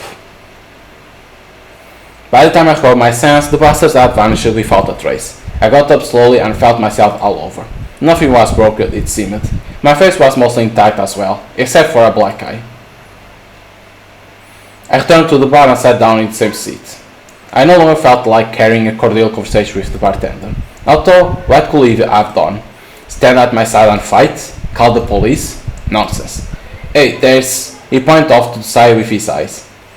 I turned my head, sitting just a couple meters away from me was... Catherine. Well, I guess. I said a little while later, after waiting for her to start the conversation. Fat chance of that happening. Hi, Catherine replied indifferently. I shifted to a closer seat while she ordered a cocktail for herself. What's with the face? Nothing serious. She wasn't buying it. I fell. Face first onto concrete several times in a row. Yeah, it got lucky, but I'll get it next time. Is that so? Said Catherine apathetically. So are you also skipping school? I had to start the conversation in the most neutral way possible. Also? She looked at me askance. Well, it's nothing new to me. I guess it isn't. I heard you went to the principal. Maybe I did. What of it? The tone of her voice didn't change, but her eyes flashed. Katya, I don't want to start everything up again. Then don't. I'm not, or was I? Just put yourself in my shoes. How would you be reacting? Won't you be asking the same questions? What questions? Fine, I understand you are here because of your mother's work, but this particular school, why? What? Am I getting in your way? Kathy was sipping on her cocktail with an expression of absolute indifference. No, of course not. It's just, when I think about how we parted back then, that's all in the past. You don't really think that I should have chosen a different school or changed my life in any way just because of you, do you? Why would I do that? Simply to avoid running into you again? That's not what I was thinking. She was right actually, I had no comeback. But she was right only if she really didn't feel anything toward me now. Everything pointed to that being the case, but I just couldn't didn't want to believe, that she could be so cruel. So everything's alright? Of course. Then we can remain friends? A barely perceptible smirk appeared on Catherine's face. Do you want us to? Why not? The past is in the past. We have to move on. Go on living. You sound like someone with PTSD. That's when I start to get worked up. It's all in the past for me as well, if that's what you mean. Is it? Good. Great. It turned away, pretending to study the menu. Was I supposed to get up and leave? That will be it. I'll have to forget all about her for certain. Damn it. Was I really still hoping for something? Each time Catherine hurt me more and more, but like a mindless gnat, I kept slamming into the window, as if I was trying to prove something to someone. In the course of this year and a half, I had become so accustomed to living with memories of her that now, when she was so close, I simply couldn't let go of her. These memories seemed like my only hope, the only thing holding me back from doing something foolish and fatal. Was I thinking of something specific? Unlikely, but I was hoping naturally. I see you are not wasting any time. Catherine gave me a surprised look. Nothing was worse than indifference, but if she got mad at me. I snatched the cocktail out of her hands and said sneakily, "Getting an early start, are we?" As I raised the glass to my mouth, I heard Catherine's indifferent voice somewhere in the background. "It's non-alcoholic." It really was. Sorry. I set the glass back down on the counter. "You, on the other hand, have kept to your habits, I see." "What do you mean?" Her eyes shot over to the empty beer's mug, which I had tried to move as far away as possible. "God damn it, bartender. It's been a rough day." "Yeah, how so? Are you really interested?" "Just keeping up the conversation, or would rather that I ignore you." I sighed and answered. "I was calling to the principal's office." "Yep, same as always, skippy school." "Well, you know me." Then there was also a curious episode with a certain Ojo-sama. "Your new girlfriend? Are you mocking me?" "No, just keeping up the conversation, I told you. If I'm disturbing you, I can leave. I don't have a girlfriend." "Nor have I ever," I had in a half whisper. "I see. And how is Imitsu doing?" "If you are so interested, you could visit her and ask. I don't believe you had a falling out with her." "Maybe I'll go see her." Catherine responded vaguely and glanced toward the entrance. Was she about to leave? Something stung on the inside. I wanted her to stay, even if she was going to mock me. "Imitsu is fine. I don't even know what else to tell you. Same as always, basically." "Same as always, is she?" She drawled. "Are you surprised that someone can actually treat me normally?" "Of course not. I'm happy for Imitsu, and I will definitely visit her if I get the chance, but now I need to go." She sat there, finished the cocktail down on the counter and stood up. "Alright, see you at school." Kat nodded and left the bar. "Dang bro, you took a beating." "Don't even start. How about a drink on the house?" "Did you want to make it up to me?" "No thanks, I think I had enough for today." I left the bar and stretched, and as expected, the breeze acted. If the past couple of days of my life resembled some dumb manga from Kiyosuke's collection, then my encounters with Catherine felt more like soap opera, a viscous, sticky, dark brew with a beginning but no end. How long was this going to go on? In less than a year, I was going to graduate, and then what? My dad's savings weren't going to last long. I would need to get a job. Thoughts of higher education didn't even cross my mind, but what skills did I possess? Did I want to toil eternally day after day like Japanese? Do you know there is even a special word in Japanese that means death from overwork? Questions. It was getting late. I'll be wandering aimlessly around the city for a number of hours, occasionally stepping inside stores or just window shopping. I was killing time, killing yet another day of my life. It was completely dark by the time I arrived at my house. The lights were on inside. I immediately remembered yesterday's note, and a light shiver ran down my spine. Nah, that was ridiculous. An assassin waiting for a victim inside their house, with the lights on? Still logical or not, someone was always inside. I carefully opened the door and saw a woman's shoes in the hallway. I carefully opened the door and Imitsu, because this stays and then it appears in here. I should have guessed it right away. Who else had any need of me? "Hi," I said ironically, entering the kitchen. Imitsu was sitting at the set table. She had apparently been waiting for some time. "Nico-kun, where have you been? I was worried."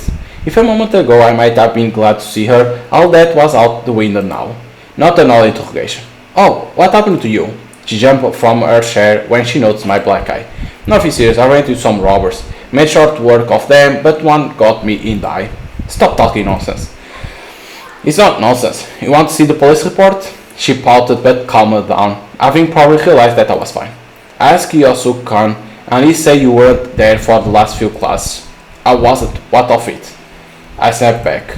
Nothing. It's just so much has happened lately that I was worried. Why will you worry about me? Do you think I was going to go drown myself? No, I didn't. Nothing much has happened anyway. I was about to add, at least not to you, but stopped myself at the last second. After all, Imitsu has done nothing wrong. Meanwhile, she was looking at me expectantly. I had to tell her something. I debated whether I should mention Catherine. It's not like it's a secret or anything, right? We didn't do anything objectively. Still, maybe Mitsu didn't need to know about this. Now, I'm gonna say I was with Catherine or lie. Choice. I always think that it's always better to tell the truth. But sometimes telling the truth can hurt other people.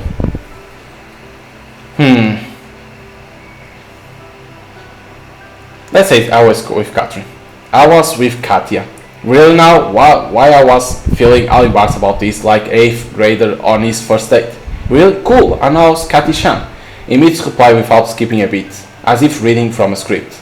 I suppose she's fine, but you know how she is sometimes. You have to drag every word out of her. Imitsu smiled. Alright, sit down and eat. The dinner's cold, of course, but you only have yourself to blame. I was in fact angry as hell. We ate dinner in silence, without talk, without TV, and without even looking at each other. I could almost feel the charge of tension in the air.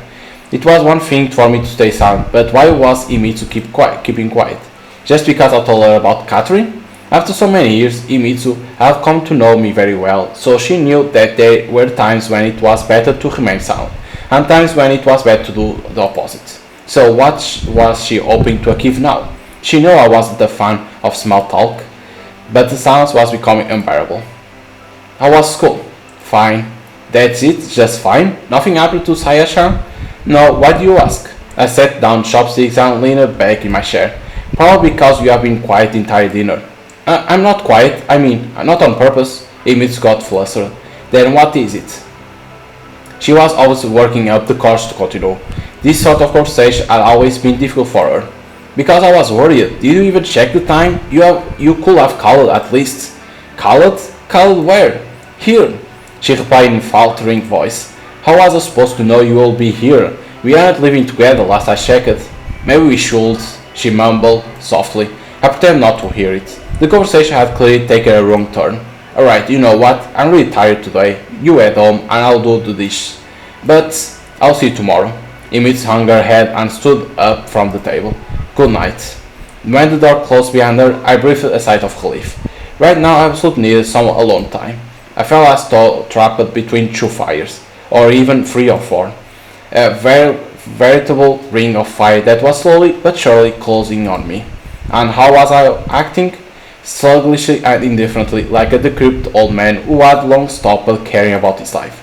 On one hand there was Catherine, who I simply couldn't put out of my mind. On the other there was Imitsu, who clearly wasn't happy to see Catherine back.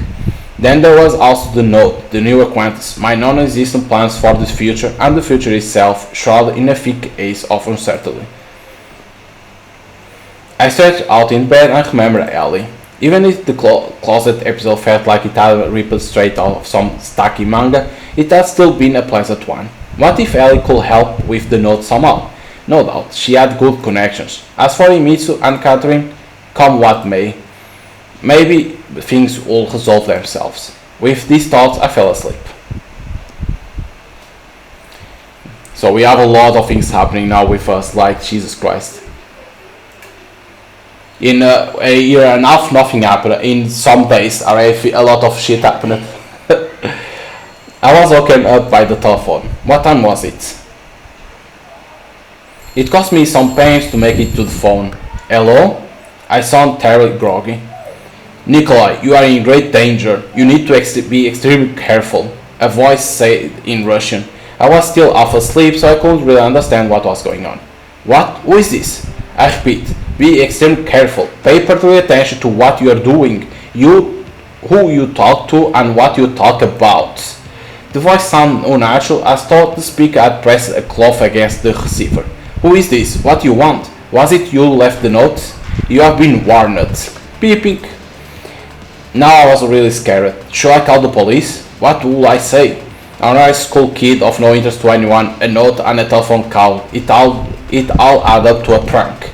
But first thing I did was to lock all the doors and unplug the phone. It could be a prank, but then who was the prankster? Michael wouldn't do it, and Kiyosuk, it wouldn't even cross his mind. And why did all this just start just as Katrin returned to Japan? Even if she didn't write the notes. Yeah, she returned and these things happened. Maybe that's something to be with her, the work of her mother? I pulled a blank over my head. Sleep refused to come, but the fear eventually subsided a bit. I told myself that I will try to sort all of this out tomorrow with a fresher head. But who could help us, right? Like to decide, like Ellie, because she has connections, right? But the others couldn't help nothing because they don't have connections. Catherine could, like, because she appeared and we start to receive this message, this call and the message, right? Like the mother could know something, but the other two, they don't have connection to nobody. I woke up late. It was already past noon. The house was quiet, too quiet really. I will miss school again. Oh well, to hell with it. After all, my life was on the line now. Or was I being overly dramatic? Walked into the kitchen and stood there in a stupor. My head felt heavy, thoughts jumbled together. I wanted to sleep a little longer, maybe just another 10 hours. A glass of cold water helped bring me to my senses. I looked at myself in the mirror. All the enough to black eye was gone. I checked out the doors and windows. They were locked securely, the way I had left them the night before. I found a note from Imitsu in the hall. I was worried, blah blah blah, will come by after school, more blah blah blah. Thank you but no thank you. This must have been the first time in my 18 years alive I will face a situation like this. The move to Japan at an early age, the challenge of adaptation, the deaths of my parents. All these had been taught, but they would seem more like a fate than someone acting against me. This time was different. Something was threatening me directly. Someone was warning, cautioning me, sincerely or not. But who could possibly be interested in me? Then it hit me. It was improbable that I personally would be of interest, but it might be about my parents. They had immigrated from the USSR after all, and they worked for Kobayashi Corporation. There you go. And the voice on the phone yesterday had been speaking Russian. The sound was altered, sure, but it was clear and accented. I didn't know exactly what my parents were working on, but it might have been something serious. A lump formed in my throat. Work serious enough to kill for. Most frustrating thing was that I knew nothing about it, except who was going to believe me. I had to act fast. I pulled out my dad's old address book and scanned through it for the numbers of his co-workers. A few I'll met, some I'll heard of. In any case, anything was better than sitting and waiting. Good afternoon, my name is Nikolai Anokin and I, no luck with the first dozen numbers. Some were no longer at their old jobs, others didn't pick up on, one had even passed away. I turned the page. There was a number right in my father's firm, even hand, and underneath it name. Ishino's-san. Ishino's. I all heard that last name before. Long dial tone. 1, 2. After 10 I was about to hang up when a familiar elderly voice said on the other end, "Hello?" At that point I remembered. Ishino's-san used to visit frequently when I was younger. An ever polite, affable, good-natured old gentleman.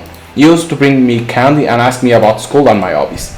Then he and Dad would sit together in the garden for a long stretch of time and with an air of importance do a lot of smoking and talking.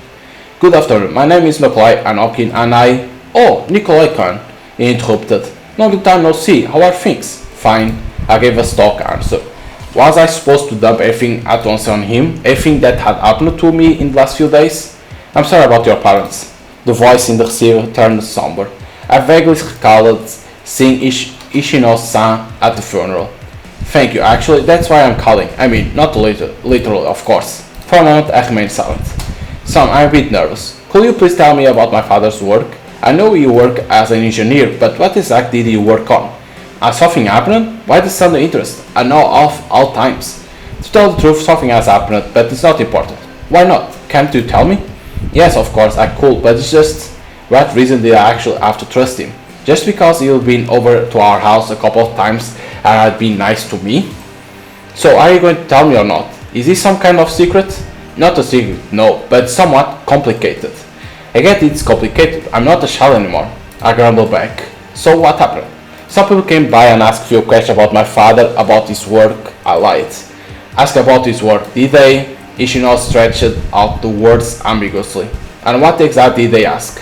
I don't know, I mean, I didn't tell them anything because I don't know anything myself. And how did they question you? What do you mean? Well, what was the tone? Now I was absolutely certain Ishino knew far more than he was letting on. What's more, Ishino seemed apprehensive. Should I be worried? That's for you to know, he replied coldly. If I knew anything, I won't be calling you, right? Nikolai, you shouldn't drag yourself into this. Why, do you know something? Tell me. This concerns me too, you know.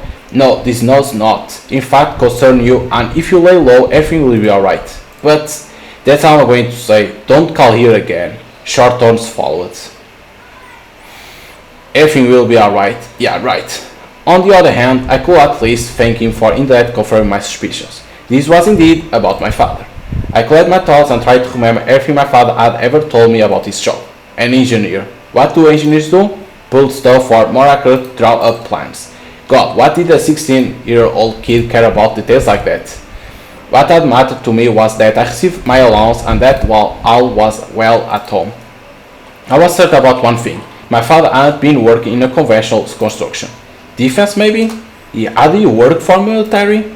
But what difference did that make? I still didn't know a thing about his actual work, unless the whole thing was someone's sick joke. The hour hand on the clock moved inexorably towards 3, and I hadn't even eaten breakfast yet.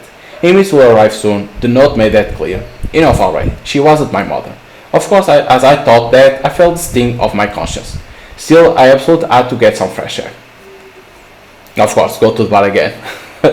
I said to go to my favorite bar for lunch, even if it was the site of yesterday's unfortunate incident.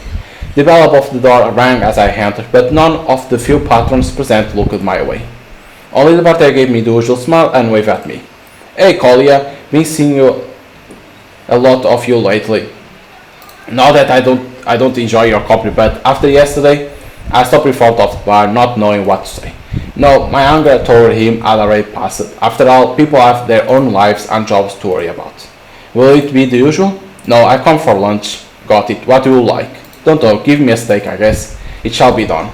The bartender managed to imitate Japanese way of addressing guests to near perfection, but he twisted it in his own peculiar way, so it ended up sounding more like the overly hospitable host of a medieval tavern.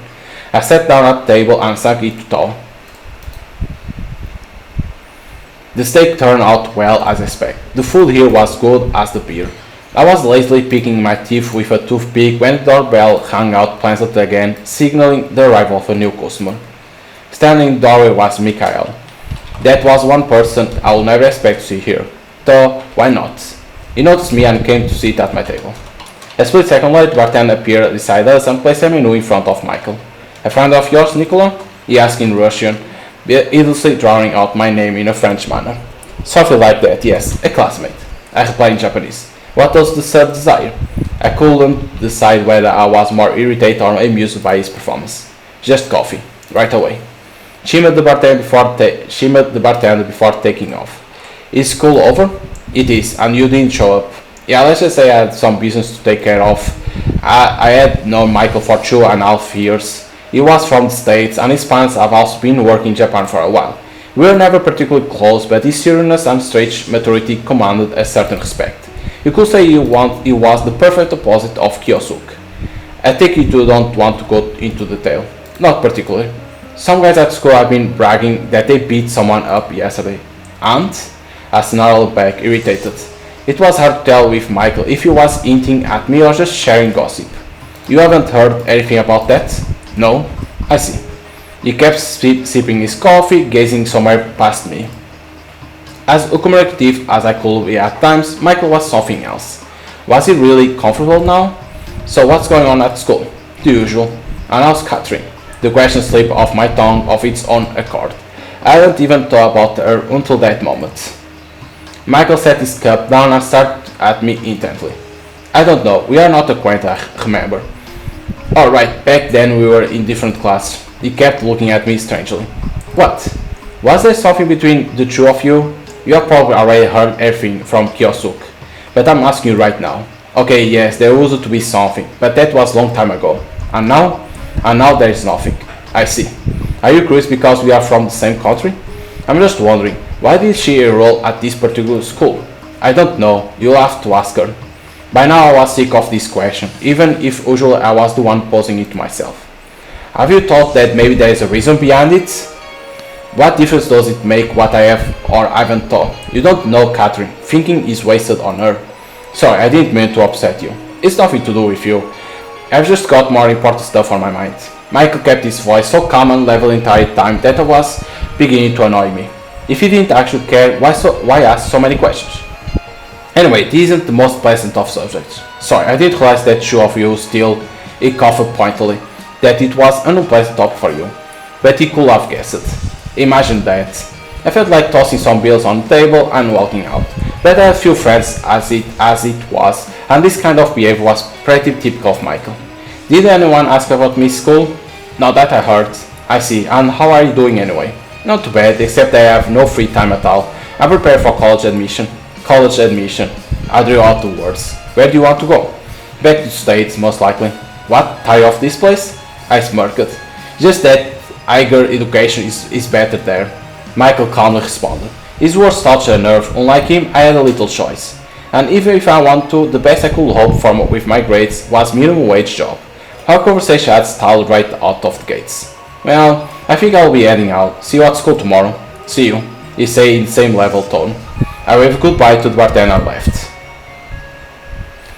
Had the bar been a courtroom, Michael would have fit the part of the prosecutor to perfection. Stern, cold, dispassionate, operating only on facts. And what would my chance have been then, seeing how I flew off the handle at the drop of a hat? I wandered aimlessly around the city, passing street after street and neighborhood after neighborhood. I found myself in a part of town where I would never been before. A curious thing, Tokyo was, of course, much larger than my hometown, but back during my childhood everything seemed huge to me. The apartment, the yard, the kindergarten, the store across the street. So my mind could comfortably draw a comparison between that tiny place from my childhood and this multi-million person metropolis. I suppose I always at ease in a crowd of perpetual hushing strangers. Sometimes I walk in the same direction as them, I stood in lockstep, and other times I went against the flow. The crowd paid me no attention, accepted me as one of their own, and thank goodness for that. Maybe because of this ability of mine, I noticed someone was following me. Sure, it's often the case that a stranger happens to be going in the same area as you. On one turn, true, a crossing wouldn't be a problem, but when you are just wandering around and some mimics your every move without fail, you know it's no coincidence. I quickened my pace, crossed on red, turned into a alley and walked briskly through it. There were two possibilities. Either I was just being paranoid or I would manage to put some distance between me and him. I pretended to be checking out the TV behind the window of an electronics store. At least 5 minutes passed, but my mysterious pursuer hadn't shown up. It occurred to me that I had finally lost my mind. That calls for a sedative or a drink. But I had made it up. I was sure someone had been following me. Who and why, that was another question. Maybe I relaxed it too early. Was it worth checking again? Try to find the tail, of course. Try to find. Anyway, it couldn't hurt to try. And if it was a professor shadowing me, then he wouldn't let me bust him so easily twice in a row. I went into a clothing store and as quick as I could, bought a brightly colored windbreaker and a cap after confirming no one was watching me from the street. If you want to hide something, hide it in a plain sight. The idea worked in crowd as well. I darted into one of the numerous side streets, threw on the jacket and the hat, tucked the shopping bag behind a pipe and ran to the next street. I stopped around the corner next to a newsstand, drew the cap low over my face and glanced around me. Sure enough, before long, the now-familiar figure appeared in the distance. It made sense. You'll go down a parallel street instead of falling right behind me. I made a left turn, hunched my shoulders, and even crouched slightly so as to appear shorter. My pursuer was looking around frantically, having clearly lost sight of me. Yet he passed right by the newsstand without paying any attention to the guy in the flashy windbreaker. I followed him. The man was middle-aged, dressed in an unseasonable warm trench coat, dark pants, and black shoes. He looked like a typical office worker. He stopped at the intersection, looked around, and sighed loudly. I was just 2 meters behind him. Lost someone? I finally ventured. Huh? He turned sharply and gave me a bewildered stare. No, everything is alright. Just as quick as the strange expression went blank and he prepared to leave. Why were you following me? Following you? I wasn't following anyone. He regained his composure in the blink of an eye. I was supposed to meet someone here, but it looks like they aren't going to show up. That someone, is it me? Young man. He looked me up and down and continued coldly. This is the first time I've ever seen you. Then why follow someone you have never met? I have to go. I didn't try to stop him. That would have been something else. But damn it, things were going from bad to worse. First the notes, then the calls, the message of my family past, and now someone trailing me. The one thing that brought relief was that I was still alive. A nervous laugh escaped my lips. Some schoolgirls nearby exchanged anxious whispers. Enough, it was time to put an end to this. I will call my grandparents very next day. It was already dark when I found myself in front of a music club I will occasionally visit to see the local underground bands. If daytime in Tokyo still felt as warm as in summer, the evenings were getting increasingly colder. I wrapped myself more tightly in my denim jacket and shivered. The house was some distance from the club, so it made sense to go in and warm up. The inside of the club was pretty crowded. Cigarette smoke hung heavy and the air was saturated with the spicy aromas of beer, sake, whiskey, plus God knows what else. Frankly, drinking had been on my to-do list for the day, but this was too much to pass up. I got a beer from the bar and squeezed myself close to the stage. This first band was playing some basic heavy metal. Japanese bands that played this kind of music didn't try to reinvent the wheel, happy to copy the Western masters. Some did it better than the others. This band was only so-so, which is why the majority of the owners were occupied with anything and everything except listening to the music. The unfortunate metalheads couldn't possibly not have noticed and by the end had given up, just tried not to make complete fools of themselves. Then again, who was I to judge? I couldn't play my best even at their level. Next was dressed in 70s fashion, a sure sign that some old school rock was to follow, so I went off to wander the club. Although I would come here from time to time, I would never made any friends. Usually I just stood around myself guzzling beer. It was pointless to expect international stars here. I only care about the local bands so far as they helped me while away another boring evening. I remember how I brought Catherine here once, although she hadn't liked it at all. Immediately refused to go to concerts at all for some reason. A young couple was cuddling in the corner. I watched them for a good while and suddenly felt revulsion. No, that won't do, I told myself. Tonight at least I'm going to relax. I dashed to the bar, downed 3 shots of whiskey, picked up another beer and head back into the crowd, this time at a far less steady gait. The old farts had finished playing and the stage was now occupied by some glam rockers turning their instruments. Come on, let's get rocking, I yelled. A guy standing near me glanced my way and said, We are going rock alright, don't you worry. What are you, playing too or what? Sure I am. Then why aren't you on the stage? They are all busy turning. I don't need any turning, I'm always turned. He adjusted his sunglasses. Why was he wearing them indoors? See you. With that, the guy disappeared into the dressing room. The lights dimmed and the speakers erupted with the first guitar chords. Hey, hi everybody, we are Z Feel Z. A female voice came over the microphone as bright lights beamed down from the rafters. Standing center stage in a rather unusual outfit was Ellie, guitar in hand, standing, dancing and playing. Now this was not ready. I was not ready for. I said out loud, but no one could hear me over the thundering music. Yesterday's episode in the old music classroom came right back to me. Had the money driven her insane? I could understand letting music on the side, but these here, I listened more intently. They were actually pretty good, no wonder they had been asked to headline. The crowd clearly took well to the music too. At first the song ended, Ellie shouted "Thank you" into the mic and surveyed the audience, lingering on me for a second. Did she spot me? Judging by the surprise and embarrassment on her face, she did. So what? Did she really think no one will find out about her nighttime transformation from perfect student and landlady into the queen of Tokyo glam rock scene? Hehehe, I chuckled. Fell for her? Where do you come from? That weird kid, the keyboardist for Z Phil Z, was standing next to me again. You were just up on stage. She's going to take some effort. Look, we just go to the same school and sort of know each other. Oh, is that so? His eyes flashed from behind his sunglasses. What kind of damn name is that anyway? Z-Phil. It's pronounced Z-Phils, like the anime robot, you know. I look at him skeptically. It's to attract fans. If the Jam Parker Club flaw was any indication, Z-Phil Z didn't like for fans, at least not around here. The crowd was getting hyped in anticipation of next song.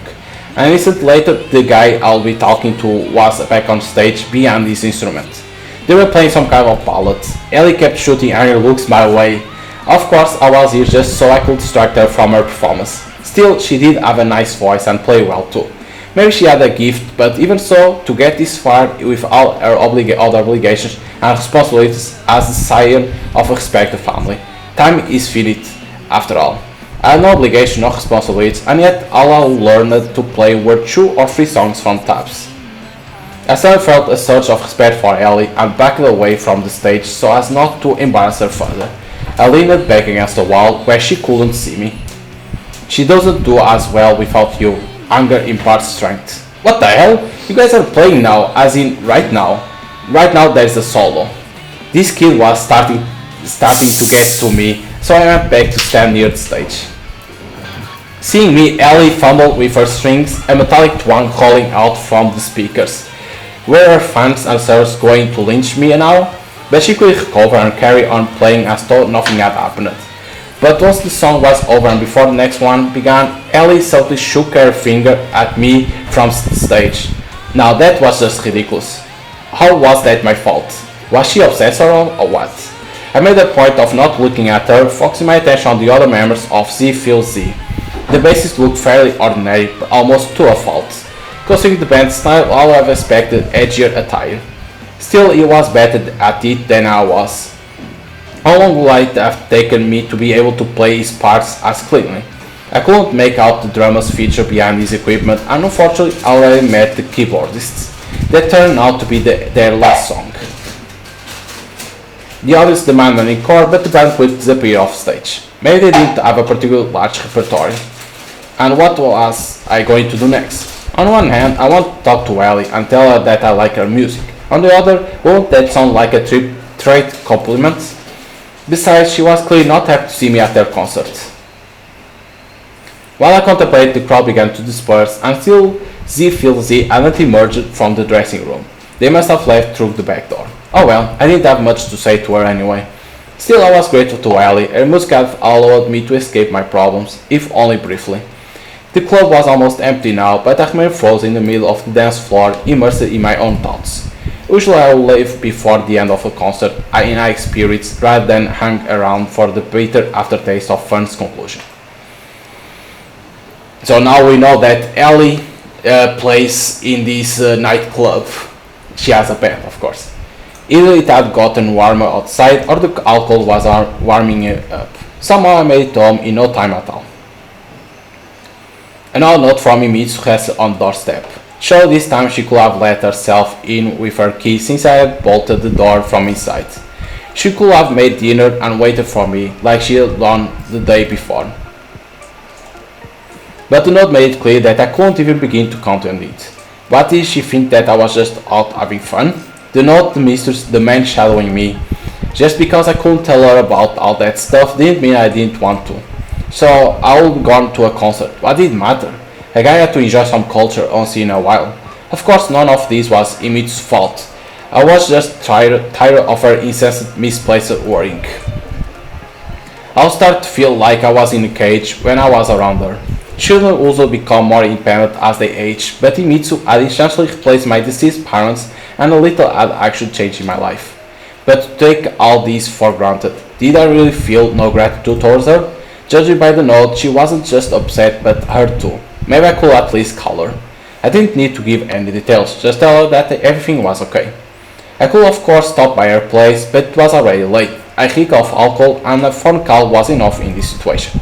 I dialed the phone number I'll know since childhood. Almost immediately her voice came over the line. Hello, Nico Khan? Just about what I've expected. Hi, sorry I disappeared today. Silence on the other hand. You wouldn't believe me if I told you I had things to do, would you? Did you? I sighed heavily. I'm hurt you are hiding something from me. If I was, there would be good reasons for it. But I'm not hiding anything. The inane laugh was meant to diffuse the situation. You know, I'm always here for you, if anything happens. Okay, I'll see you at school tomorrow. Good night. Good night. I hung up and paused to think. What if I told her everything?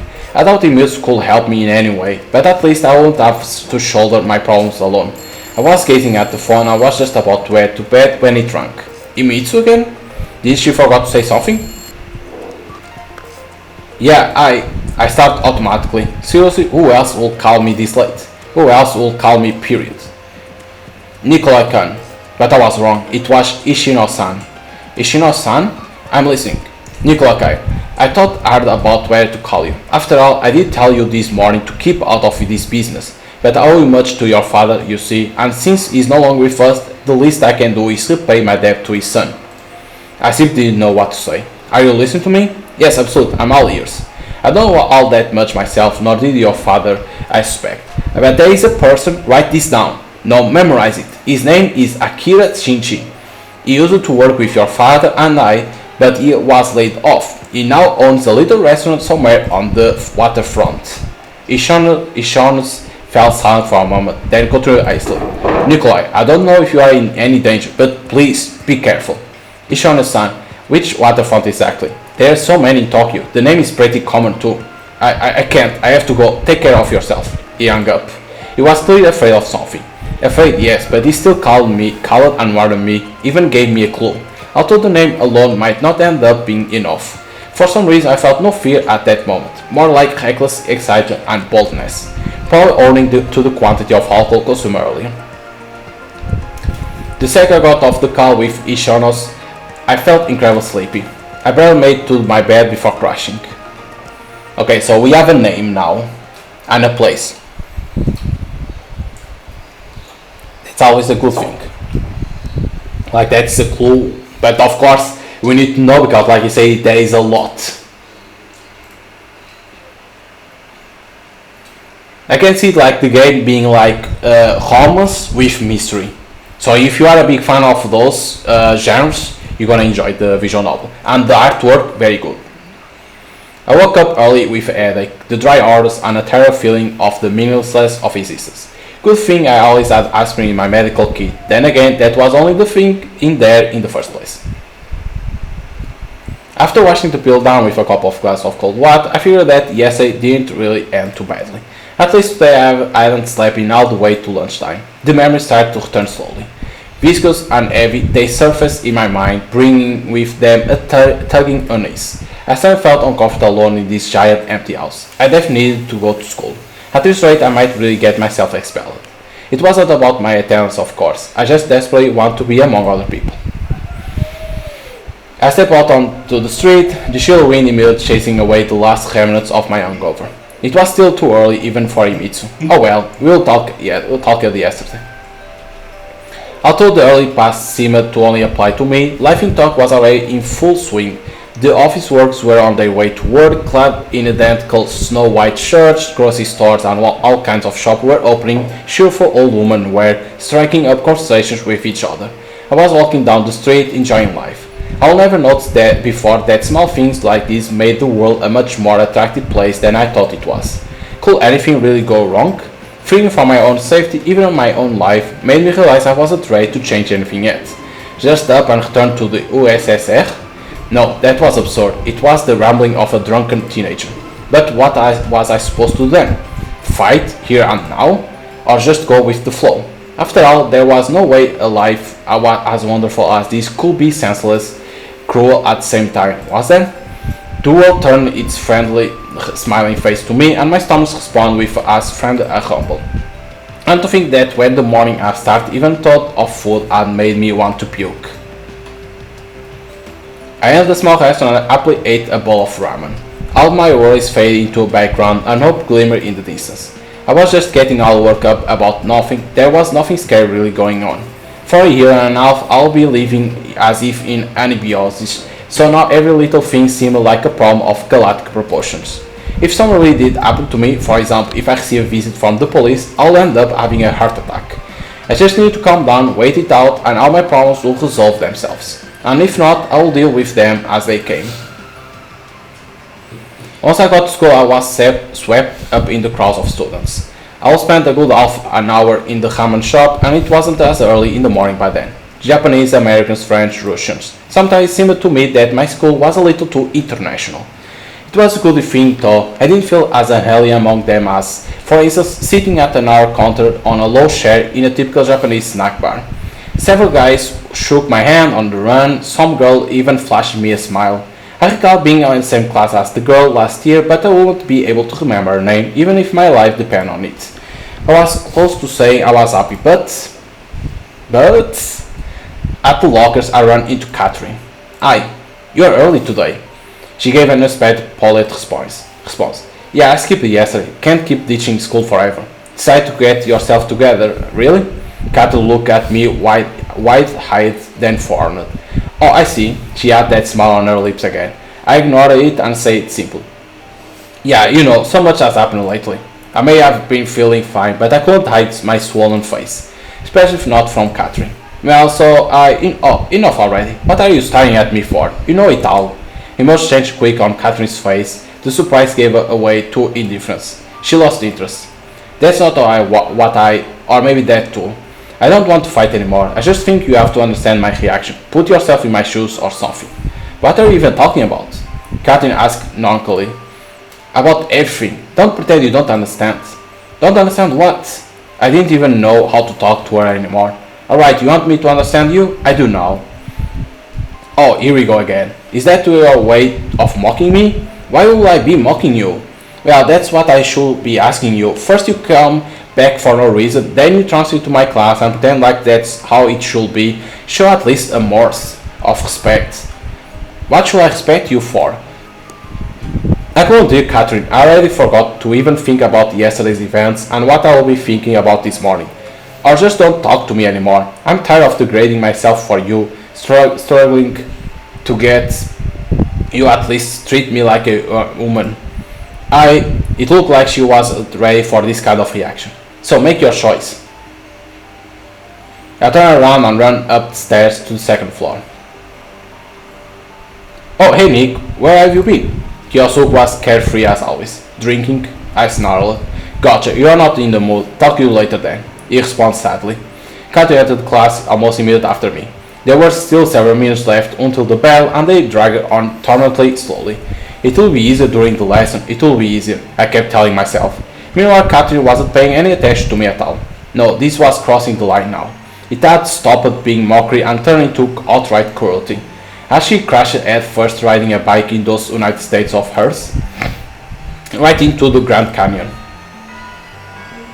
The bell finally rang. During the lesson I could only think about Catherine, a burning to the point of shuddering desire to turn around and look at her swelling in my chest. I couldn't manage to distract myself with anything. Yesterday's conversation with Ishonos and the mysterious threat hanging over my head seemed to have suddenly lost all meaning. A single thought was pulsating in my head, that I needed to sort out my relationship with her once and for all. I could figure out if I still love her or not later, and now I needed to what? God damn it, I can't do this anymore. With a loud thud, I hit the desk with my forehead. "Anokin-kun, are you alright?" I heard muffled laughter and whispers. "Couldn't be better, Sensei. Just check if there's anything in my head." The teacher didn't even raise an eyebrow.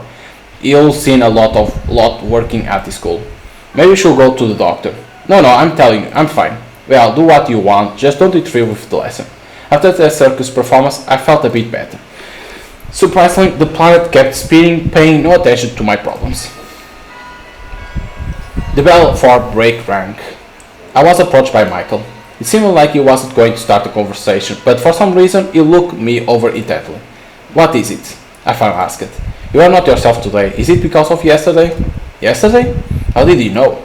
I mean, the conversation in the cafe. Oh, yeah, right, the cafe. No, it's all not about that. Everything's fine, or will be, even if it isn't now. Without even turning her head, Catherine walked past us. I stared after her and must have made quite a face. I see, Michael said dispassionately. What do you see? I was getting worked up again. Are you all of you Americans like this? Like what? Like this, complete disregard of other people, poking your nose in others' business, insensitive, cold and cruel. I figure I'll talk about someone specific right now. The gritty of my teeth must have been audible to the whole class. You know what, Misha? Fuck you, got it? Fuck you to hell. Last thing I need are your questions and observations. Don't meddle in other people's life, mind your own. I stood up, looking up and down, but Michael didn't look away. Then I pushed him away with my shoulder and left the room. Good God, what the hell was I doing? Just lashing out at one of the few people still at least talking to me. Maybe you want to help. After all, Michael's no Kiyosuk. The latter will immediately start to run around, dolefully wringing his hands, and what good will that make? Sometimes it's really better to look at the situation with a cool head. I definitely had to apologize to him, but later. I just want to switch gears and get away from the classroom. To be alone or at least with someone who won't pry into my soul. With Imitsu, for example. Yeah, right, as if she wouldn't. Although if she were to see my present condition, Imitsu will probably understand. So... Now let's go to the rooftop. Because we have the alcohol, right, the scent of alcohol, I think she's gonna like say, oh, you want to do alcohol, blah blah blah. I think we go to the roof to breathe.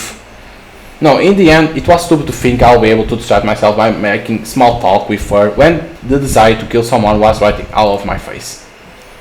I think it's best to go to the roof to breathe a little bit. But I ended up not being alone on the roof either. Kagom was sitting on the bench. What a coincidence. Was this her office or what? I see. I snorted outside to look for a more scheduled place. Leaving so soon? She called out to me. I must be intruding, and I want to be alone. You aren't, although you can do what you want. Alright, but watch out. You might regret this later. Stupidity isn't contagious. I sure approached and sat down beside her. Decided to hit your head against something in silence? And I immediately want to tell her to fuck off as well.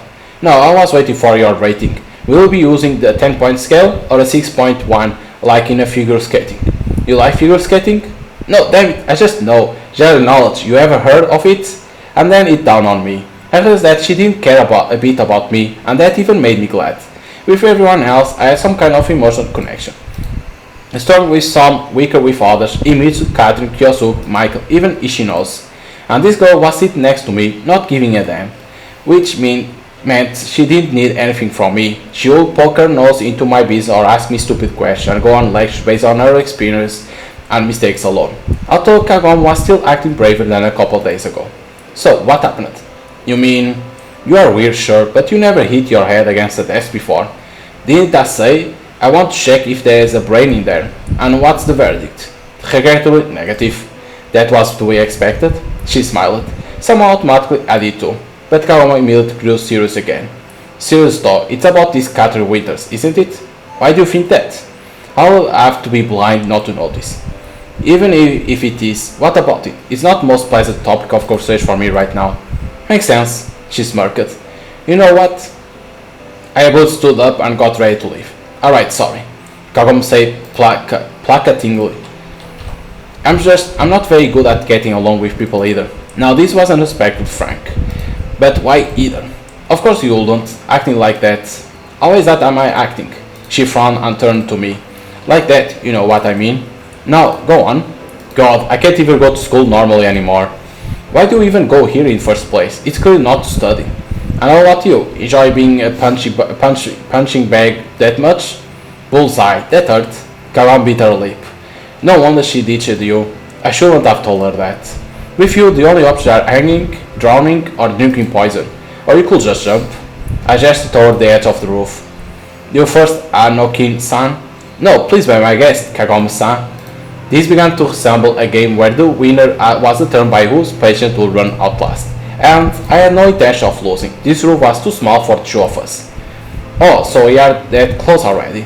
You could be even closer, I don't mind. When the meaning of my words go through Kagom, she blushed, jumped up, and quickly headed for the exit, leaving with one last word. Asshole. Wonderful, I won. And my only applause was the quiet howl of the wind, with the rare, already yellow leaves in place of a laurel wreath. I defeated all my enemies and was left completely alone. Makes sense. I was passing in music class when I heard a familiar voice come from inside. It was Katrin. What was she doing there? I hid behind the door and listened carefully. Thank God for the thin walls of Japanese schools. It was quite fortunate that Katrin occupied the desk closest to the door. Even if it wasn't her class. That's Katrin I knew. The students walking through the hallway gave me weird looks. I didn't mind. They couldn't make things any worse. Not what you think. I caught the end of a sentence. No, I'm just glad you are back. Are you? Well, if you want to search for hiding meanings in my every word, I'll leave you to it. It really sounded like a conversation between old friends. I might have expected that. No, actually, should have expected that. Don't pretend nothing happened. But nothing did happen, and hasn't been happening for the past year and a half. And even if you were pretending, you were good at it. Imitsu wasn't talking very loudly, but suddenly went silent, gasping for air as if after a desperate scream. Why now of all times? If it was up to me, I would never have returned here. I'll cover it for you. You leave when you are most needed and it's not your fault. You come back when you are not needed at all and it's not your fault. And how are we to live now? Tell me. I'll never expect a reaction like this from Imitsu. Well, for sure I'll know for a while that she was no longer the 8-year-old girl I had met when I still didn't know a single word of Japanese. In many ways she was more mature than me. But to see someone close to you like that, I guess I wasn't ready. And what should I do? Tell me. Why in the world should I adjust myself to you, to him, the two of you, for you? Life is so simple. Well, it's so complicated for you. You couldn't even come and say hi, explain the situation properly, all because of your pride. Pride, you say? Katri smirked scornfully. More like self-respect. You could sum yourself acting like what? Come on, tell me, how am I acting? The way you couldn't. It was weird that none of Imitsu's classmates was paying attention to the two of them. It was weird that none of Imitsu's classmates was... This certainly didn't seem like a friendly conversation. If only he knew the whole truth. Then tell him. I can't. Carter said quietly, so quiet I almost couldn't hear her. Oh, so that's how it is. Then what do you intend to do next? You can't just ignore his feelings, can you? And what about my feelings? Has anyone thought about them? Her feelings? What? But Catherine immediately continued. I can't stand being near him. Then don't be. Free us from your presence. It will be easier for everyone. Don't worry, I will. There's less than a year of school left. Yes, but for this entire year. It won't break you, I'm sure. You are just... Oh, senpai. One of Imitsu's classmates called out to me. I immediately broke into a run. Okay, interesting. So you can see that Catherine is talking to Imitsu, saying that maybe, right, that she dated with us, saying that because Catherine can see that Imitsu like us. And of course Imitsu say that she is nothing with him, it's only friends. And at the same time saying that Catherine has feelings, but something that she can't say. What it is, who knows. Hope the girls didn't notice me. I ran back to my class, almost knocking down two students who were too slow to dodge me. I jumped behind my desk and tried to quickly catch my breath. But you can see that Imitsu is telling Catherine to come in front and tell everything to us. But of course Catherine being herself how she is. But then I had completely forgot about Michael. But what the ever-living hell was that? I could understand Imitsu's worry about me, about how Catherine's return might have affected me. But her tone, that wording, and about Catherine herself. I can't stand being near him. If only he knew the entire truth.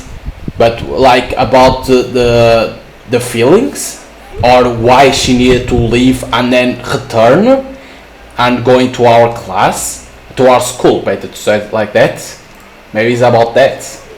Whatever happened between us, I didn't think anything I'd done or said deserved being treated like this.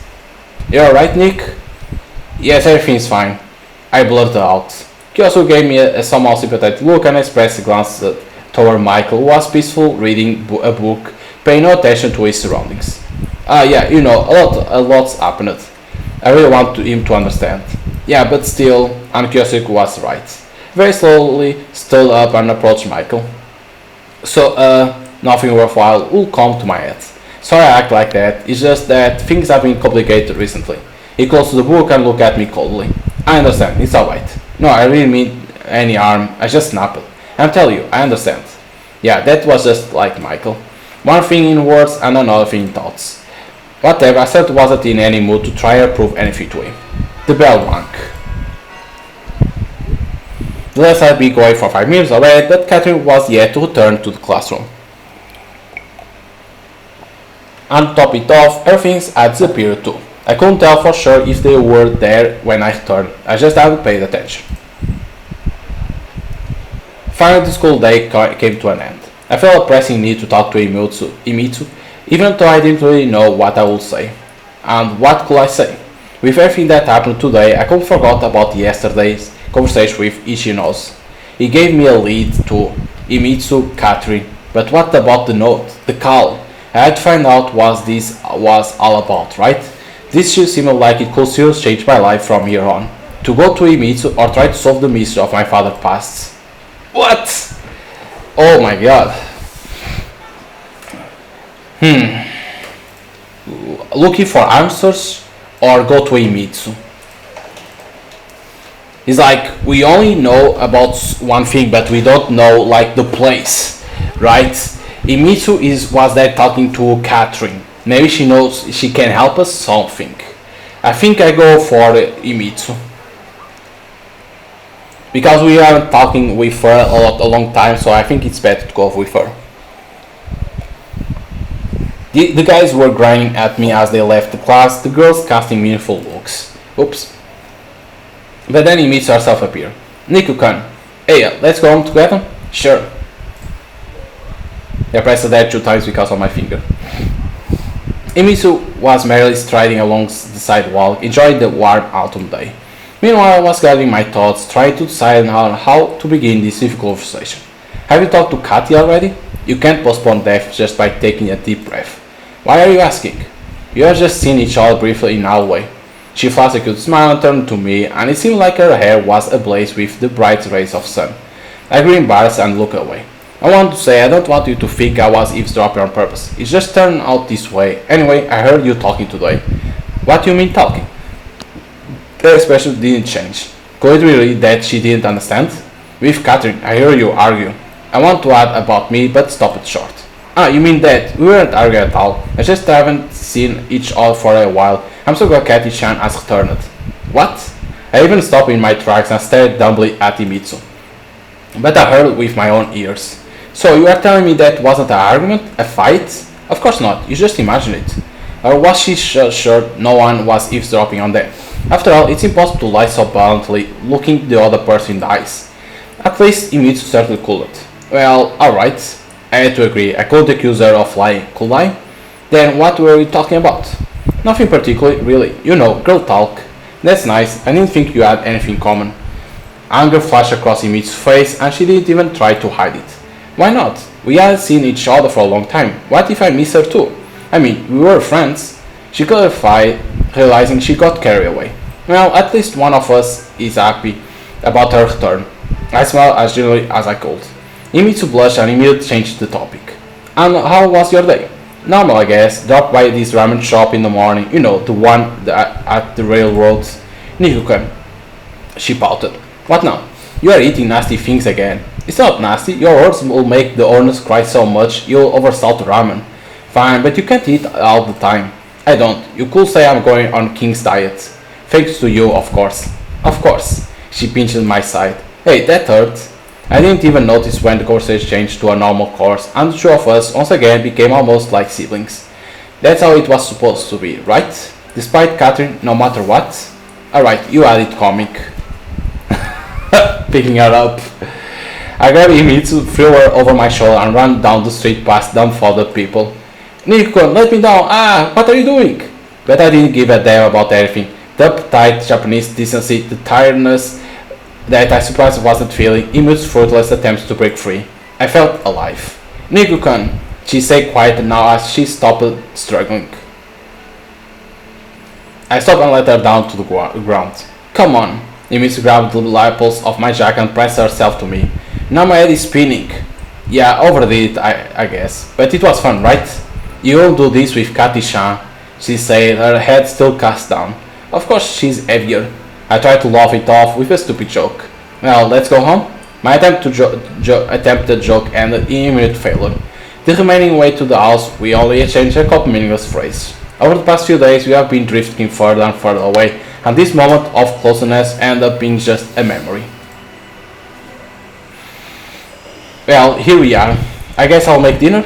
Emus looked like she was asking a store manager facing down the start of her shift. Nah, no need, I got things to do today.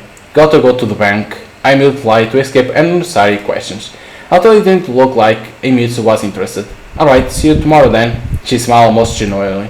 I didn't respond or watch her to the doors of her house. What the actual hell? I was overwhelmed by my own thoughts. To get at least some kind of distraction, I was shooting pixel monsters on TV screen and didn't even notice as evening came. I was starving and all my thoughts were focused on food. I wish I could have another bowl of that ramen. Hot, freshly made with delightful tasty noodles, flavored broth, piece of meat, half an egg, herbs and spice. Who could possibly resist that? I rushed to the hallway and I put my boots on when the silence that enveloped the house was broken by the telephone. I wasn't going to answer. It had to be Imitsu. Her upset face appeared before my eyes. No, at least today she was going to let me be alone. I hurriedly picked it up. Hello? After a long silence, a female voice sounded on the other hand. Nikolai, Ichino speaking. Father's old friend sounded agitated. I immediately remembered yesterday's conversation. Nikolai, I'm calling about our conversation yesterday. I'm listening. I'm calling to say you shouldn't look for Akira. Shouldn't? Why? You did it. He stopped short.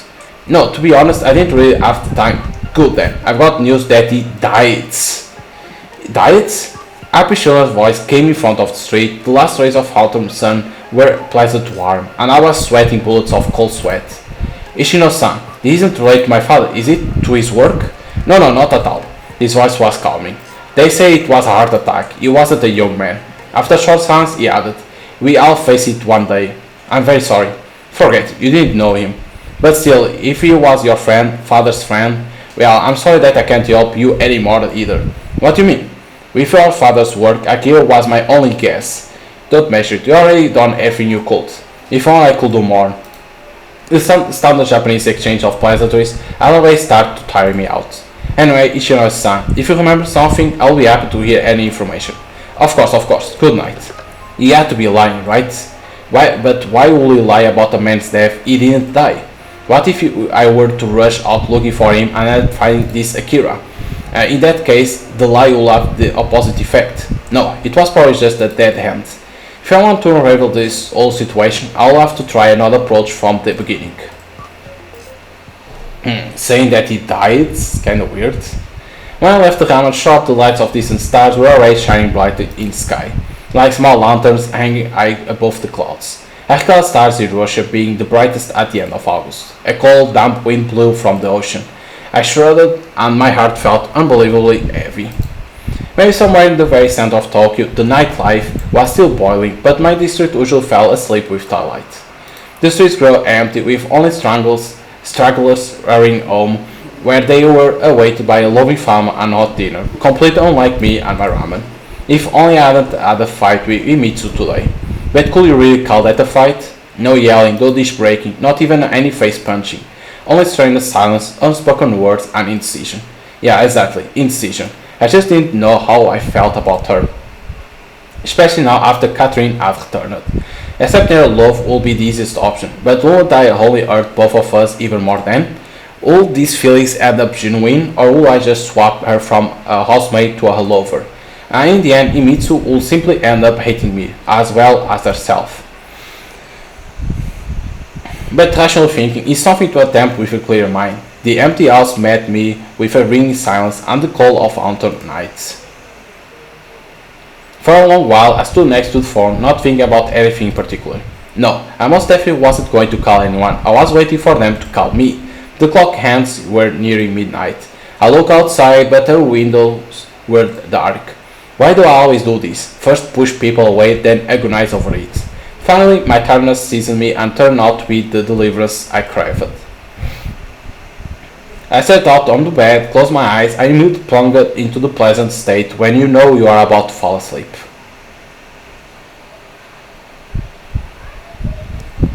Okay, nobody phoned us. Okay. But now we need to know if that guy is lying or not about the Akira death. Because he can be lying. Get up! Someone's voice was ringing in my head. It felt like I was being lobotomized. Get up, Nico-kun, get up! I also opened my right eye. The parable jumped to the left half of the brain. Here we go. Immediately let out a relieved sigh. But today's Saturday. I grumbled and turned to the other side. It's Friday, get up! She started to shake me by the shoulder. Enough already. I finally grew sick of it and jumped out of bed. See, it wasn't that hard. Imitsu was smiling, as if everything was fine. Although, why would something not be fine? I looked at the clock. She was more or less keeping to her daily regimen. So why did I feel so terrible then? Breakfast? You're not getting borscht today. She puffed out her cheeks just like a hamster. What's so funny? Nothing, just like, look amusing. Imitsu's blush and her gaze darted back and forth across the room. Yeah, amusing, like a little hamster. She stomped her foot, hissed and left the room. Imitsu always looked funny when she was angry. But it was mostly a game. She was used to hiding her true feelings and emotions, and even I couldn't always say what she was thinking at any given moment. Laid out on the table was traditional Japanese breakfast. I reckoned it wasn't the best time to turn my nose up and pretend to be a gastronome, so I sat down and started to eat. Itadamikimasu, Imitsu said in the serious tone. I snorted in response with my mouth full. Nico-kun, you don't pay attention to what's happening around you at all. What do you mean? You slept like a log. What if someone were to break into the house at night and rob you? And what would they take exactly? I laughed, choked, coughed, and jumped up to get myself a glass of cold water. How would the thieves know? The house looks nice from the outside. So you really think robbers pull off their jobs on a whim without investigating first? And how would they investigate, huh? Well, I have no idea. Or do you think I earned side cash by roaming house at night? It's just that, yes, I saw a suspicious man nearby. A suspicious man? Yes, he was looking at something through your windows. There we go, someone. I let out an encouraged sniff, which embarrassed Imitsu. Or maybe it was just my imagination. Of course, a lot happened over the last several days, but I couldn't just write everything off as schemes of enemies of the people. Moreover, in this case, Imitsu seemed to just want some attention. And she had her reasons. I really had begun to ignore her a lot lately. So what was so suspicious about this man of yours? I grinded. He's not mine. Imitsu stood up and started to first wash the dish. Hey, I didn't finish the food. I tried to take back the bowl of miso. It was almost full. You don't like my cookie anyway. Breakfast is the most important meal of the day. I even had to get up from my chair to win back my rightful serving. The water flowed from the tap so strong it broke against the base of the sink and splashed everywhere. Soon Imitsu's school uniform grew wet, dark spots appearing here and there. Well, what do you think I should do? Go to the police? She didn't reply. I'm not saying it was your imagination or that you made it all up. It's just that real life is much complicated. How would you know? She responded in a dull voice. It seemed like I shouldn't have been making fun of her so stubbornly. I slowly got up, approached her, and hugged Imitsu from behind. Come on, sorry. I slowly whispered to her ear. Nico-kun, don't. She tried to break free, but the attempt was reluctant, effortless, as though she wasn't sure if she really wanted to. This display of affection weren't anything unusual for us. I didn't know how typical Japanese people react to something like this, but Imitsu was used to it, and I was too, even more so. It was only later that I noticed something started to change in our relationship. Maybe it was due to Kateri's return, or maybe because the two of us just grew older, and the things trivial for grade schoolers started to gain much more meaning. Alright, let's go already, or we'll be late. Nonetheless, I had absolutely no desire to make excuse. I let go of Imitsu and took a couple steps back. Fine, I'll just go change quickly. She replied as if nothing happened, pointing at her soaked school uniform. I was standing outside waiting for Ibiza. It was a typical morning for this part of Tokyo. Nothing suspicious about it. Surely that was just our imagination yesterday. Although the notes, the call, I still felt uneasy. Shall we go? Ibiza stepped out of the gates of her house in a clean, dry uniform. Were you given multiple sets? Of course. So I have a spare too? Of course you do. It's in the closet. I wanted to ask which closet she meant, but the words never left my mouth, and I felt unbearable shame about my behavior today, and the way I treat her in general. And there's that time and place. We stopped near my favorite restaurant. You must say clear not interested. Want to go there sometime? Nico, how many times I've told you? Well, it's just that you are just always cooking and this is for a change. There were so many thoughts swirling in my head the entire way, so many words set at the tip of my tongue, and now I was mumbling something unintelligible. Will that be a date? She asked snarkily. Well, yeah, I guess. It only made things worse. Image blushed and lowered her head so much it seemed like she was apologizing. Fine, sometime. Okay. I reached the school almost in speed walk. Image could barely keep up with me. The class was even less crowded than usual, which came as no surprise. It was Friday after all. But then, what was I doing here? Hi. At least Kyosok was right on cue. Hey there, I guess. You look all gloomy early in the morning. Everything alright? Could it be better? I kept and glanced around the class. Catherine's desk was empty. Since the start of the morning, Image was leading my thoughts away from her, either intentionally or unintentionally.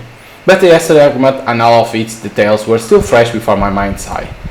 And now, of all times, it seemed somehow especially important, like a battle between the two terror monsters from Greek mythology. Have you seen Catherine today? No, why? No reason, I'm just asking. Just asking, huh? A disgusting smile spread from one of his ears to the other. Yeah, exactly. I was trying not to react to the provocation. Nick, we never talk about it, and it's been 4 days already. Nothing to talk about. I was starting to ball up inside, but couldn't let another step like yesterday happen. There's nothing to talk about because I know as much as you do. Okay, but if you need anything, of course I know where to go. Said it not way. I stood up and approached Michael, who, as custom had it, was reading a book. Hey, remembering yesterday's incident, I tried to look as friendly as possible. Still not too friendly. He raised his head and gave me a slight nod. How's it going? Depends on how you look at it. And how should I look at it? Depends on what you mean. Confronting philosophy wasn't exactly fun, but Michael's pretentious pseudo-Buddhism would drive anyone mad. Alright, I see you are not in the mood to talk. I want to ask if you've seen Catherine. Nope, I see, thanks. There was no point in continuing conversation. Of course, Michael won't bombard me with questions, but he also didn't need to. He had other ways to dig into people's souls. So Catherine is not in the class. I asked several more classmates to no result. My very attempts must seem strange from outside, but I didn't care. And everyone had long learned they could expect anything from me. But the thought of Catherine was haunting me, because knowing her, left without a farewell, returned without a warning. What if yesterday's fight with Himitsu was the last straw for her? Naturally she had to stay in Japan, but changing schools wasn't out of the question. I didn't even know where she lived. There was the possibility that she and her mother had returned to their old apartment, but I always thought there was no such happy coincidence in real life. But school had to have information about her, home address included, which meant I could try looking in teacher's room. I've been there many times and I had a vague idea of where things were kept. On the other hand, it was very peak of the school day. There was high risk of being caught, and there was no guarantee I'll be fine to find her personal file among the piles of paper. I was shuffling about stupidly, unable to make the decision. Meanwhile, there were just 5 minutes left until the bell. Oh, okay, like we can go trying to find where Catherine is living, right? But like he said, it's still the high peak, right? Like people are getting to school like that. But we want to discover where she lives, like that we know where she can be. So I think I go to teacher room. Screw it, let's do it. I walked quickly, not running so as not to attract unnecessary attention, and 30 seconds later reached the teacher room. I listened carefully. It was quiet inside. Slowly I gripped the handle and... Anokin-kun. A firm voice sent shivers down my spine. Sensei, it's so nice to see you. The man glared at me with indisguised annoyance. Anokin Nokan, what are you, so to say, feeding around here for? Kiyama Sensei, how could you? I just want to drop by to ask. The old man kept looking intently into my eyes, clearly expecting some kind of a plausible explanation. I think you were just eavesdropping. How could you say something like that? Eavesdrop? Me? Never! Anokin-kun, stop playing the fool. Tell me what you want. In the end, my plan failed spectacularly. But why couldn't I just ask him? It was a stupid idea, but no more so than to just stand here pretending to be an idiot. To be honest, Kiyama-sensei, you're right. I came here for a reason. I let out a sigh, my head cast down. Really? Now? And what is it? It's about Catherine Winters. What about her? The principal seemed to have realized something. His eyebrows soared up, even took half a step forward. Don't tell you had drawn her into your shameful antisocial behavior. No, I didn't. I may tolerate you only because I don't have a formal reason to expel you. But Miss Winters, she's an exemplary student with a bright future. We are all very happy to see her return to our school. Kiyama-sensei. But the old man had already gotten worked up and stopped paying attention to me, as if making a speech from a platform in front of a crowd of students. Of course, it's regrettable that you have no one set you on the right path to properly guide you, but that doesn't give you the right to pervert the other students. Kiyama-sensei, I repeat louder. Your life is your responsibility, but it would be criminal to derail someone else's future. Kiyama-sensei, I almost shouted. To derail Miss Winter's future, I need to find her first. She's not at school today. Oh, is that so? It seemed like the principal had managed to bring himself back to reality. And I want to learn her current address in Tokyo. You do understand that we cannot disclose students' personal information, don't you? Anokin-kun? What's so personal about it? What if I want to say, bring her some homework? Kiyama frowned and thought about it. My question clearly puzzled him. In the old principal's oral view, everything was neatly organized with a truly Japanese accuracy and meticulousness. He didn't understand and didn't accept anything that was outside the borders of this view, and became bewildered when anything within it didn't work as intended. To put it simple, a classmate could very well bring Catherine her homework, and to do that they would obviously need to know her address. But to give it to me would mean to bring upon himself a shame incompatible with the way of a true samurai. Anokin-kun, I'm glad you are. Now he found it much harder to choose the right words. The fire of his former tone had all but died out. I mean, to say you shouldn't be worried about the academic performance of other students, you should instead watch your own. What does this have to do with my performance in the first place? He was clearly about to say something else, but at that moment the bell rang. The principal let out a sigh of relief and said in conclusion, I hope we are done here? Yeah, sure are. I grumbled under my breath, heading to class. It didn't work. Tough luck. The lessons were running their course and the class was unusually quiet. I didn't learn Catherine's address and neither did I know why she didn't come to school today. But how was that strange exactly? She disappeared from my life for 1.5 years, and now I was already panicked after a single day? It was an unpleasant feeling, as if nothing had changed after her return. I kept agonizing over things and working myself up as I had before, but now I had a real opportunity and a reason to talk with her and try to figure out our relationship. A real reason for hope. There was no tangible goal ahead, no script for victory or defeat, only great days that followed each other like grey clouds in the sky on a rainy day. I didn't believe everything would be like it was before. I didn't believe it would be much worse because that would simply not be possible. I just want to be understood. Maybe then something will change. I felt like I was terminally ill with only 50 or 60 years left to live. Maybe in this situation it will make sense to try and get the most out of life, to live every day like the last, but almost anyone will throw their hands up. Why strain yourself if the end is inevitable? And only one thing could still change something for me, the belief that everything I did wasn't in vain, that someone else needed all of it as well. Maybe somewhere deep inside I was waiting for an apology too, even though all hope had long been lost. Look everyone, I didn't just give up, didn't surrender my arms and cease to struggle. Yes, I lost, but I fought till the very end. I did everything I could. Time and time again it seemed to me that everyone was silently laughing at me. Even Michael, even Kyosuke, because they knew how much of a loser I was. If only they could understand. The only one who wasn't laughing was Imitsu, because she was always close, she saw everything from the beginning to end. She understood, she cared. She was like a nurse on a battlefield, caring for the soldiers falling but still alive. But in that case, why couldn't I love her the same way I loved Catherine? It was as if some sort of chain shackled my soul, the chain of duty, making you leap into the fight with that what remains of your strength, forgetting your real reason for battle. Fatherland, religion, love. It's easy to come up with a reason to heroically die, leaving a mark on history or at least in the memory of those close to you. It's much hard to come up with a reason to live when the abstract concept that flutter like banners over the enemy's stronghold disappear in the hazy smoke of daily existence. There was no meaning to my life. I just want to accomplishment in battles past recognized. Abandoned by everyone, blinded by the faded flash of the once great feeling, I wandered aimlessly through the now empty battlefield. I no longer believe Imitsu could save me. Why would she need a mortally wounded cripple? Neither did I believe that I would be able to find my weapon by hand and change forward to the distant goal, hoping not even to win but to die, grasping happiness in my last moments. Hey Nick, you asleep or something? Huh? I was generally prone to daydreams, but they didn't rule my life, remaining on some existence level. Otherwise I would have long lost myself to alcohol or take my own life. I wouldn't normally call you a people person, but today you are just pitiful to look at. Well, thank you for the concern. Is this about Catherine? Kyosuke sat on my desk. It creaked and even bent slightly. Man, you fat ass, are you trying to cause an earthquake? I pushed him aside and laughed.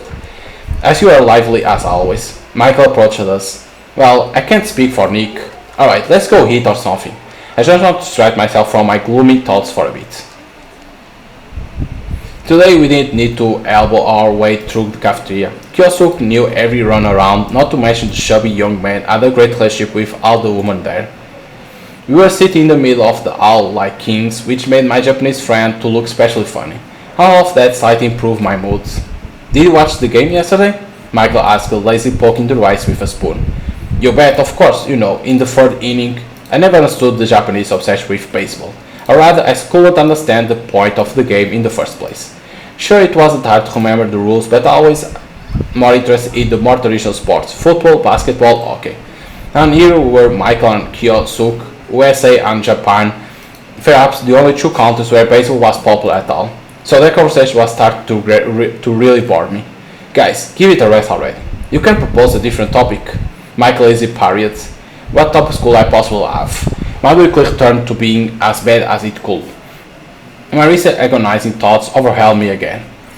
Nick, don't be like that, Kyosuke mumbled sympathetically. I agree, you need to keep thinking positive in any situation. I was morally exhausted, tired of all these thoughts, and didn't have any strength left to get angry at them. Like you'll understand, sometimes simple support is enough. Yes, Nick, we are your friends after all. Guys, it's not so simple. Psychologists say you can't keep everything inside, Kyosuke said didactically. I don't see any psychologists around here. Sometimes you can get it off your chest with someone you are close with. Michael looked as imperturbable as ever. Of course, there was nothing strange in my friend's desire to help, but I couldn't get rid of the idea that they had goals of their own minds. With Kyosuke it was obvious, curiosity, as he was life sucker fish, feeding on heresy and rumors about the lives of others. He even had something like information network in school. I like to believe, say, network wouldn't start gossiping about my life as well.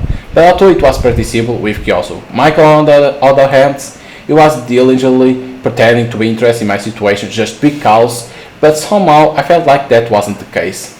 Well, let's say you don't exactly know. It took me a bit to find the right words. The backstory. Maybe. He responded coldly. We will tell you then, not a peek. It took just a short glance for me for Kyosuke to hush up. It's not a secret or anything, it's just... But really, what did I have to hide? Our past relationship with Catherine wasn't a secret. In reality, many people in school knew about it, and I was acting as if I want to preserve something sacred, something only Ali and maybe also Katia knew. It was stupid, but at that moment I couldn't act any other way. The unpleasant conversation somehow died out, and we finished the lunch in relative peace. The lessons dragged on at a painful slow pace, but at long last the final bell rang. I was slowly packing the books when Imitsu materialized near my chair as if having jumped out of trance warp. Nikukan, let's go home together? She gave me a cute smile. As cute as always, I would say much cuter than in the past several days. I had nothing against going home, but I couldn't get over the fact that I will never find out where Catherine had gone. But what could I do? There seemed to be only two logical solutions: to go where she will be living before or try and find her mother. On one hand, there was a certain chance I would return to the same flat they've been using before. Why not? It was most probably an ambassadorial apartment. On the other, her mother was a relatively famous person, so in theory it would be easy to find her. But at the same time, the nasty voice of reason in my head was whispering that Catherine had only missed school for one day and that it was too early to panic. Hey, hello, Earth to Nikukan? Yeah, sorry, I was daydreaming. Holy shit! Free choice that now we have. That's first. Okay, check Catherine all apartments, but maybe they didn't went to the same apartment, right? Try to find her mother. If she's famous, I think it can be easier. The problem is she's famous, but then to get near to her can be hard. Go on with Himitsu. It's like saying fuck Catherine, right? The problem is that there are always negative sides. Because you can go to the old apartment, but maybe they aren't there. Right? So I think I gotta try to find her mother. Why had I even thought the embassy apartment will be left empty for Catherine's mother? The USA Department mission sure had other employees as well, but Miss Winter herself was a relatively public person, so finding her wouldn't be particularly difficult. Let's go, but it will still be best to call from home. Oh, so we're gonna phone them instead of try to find? Okay. Imitsu looks joyful, perhaps even happy. What are you so pleased about? Imitsu only smiled in response. Come on, what is it? It's a wonderful day today, isn't it? I tried to remember if it was wonderful in the morning. It's already fall, but it's still warm like in summer. Soon there will be rain, then cold, and then even snow. Snow in winter, what an unexpected development. But we will be able to build a snowman, like when we were kids. Yeah, except the one making it was me, you must just stood there. That's not true, I was managing the construction and providing moral support. The shower memories made me smile involuntarily. Now it was so long ago it seemed to have happened to someone other than me. Shocking events, emotional stress, leave heavy imprints in one of memory crossing out everything bright and joyful. Ha! What? I was just thinking, was it 10 years ago? Yeah, something like that. She looked at me intently. Oh, stop grunting like an old man, you. I grabbed me by the cheeks and pulled them to the side, molding a funny grimace out of her face. Ouch, it hurts. Now you're grunting like an old woman. When we reached the house, I stopped and said, I got a lot of homework, so why are you suddenly eating the books? She squinted her eyes and looked just like a young investigator from the Vice Squad.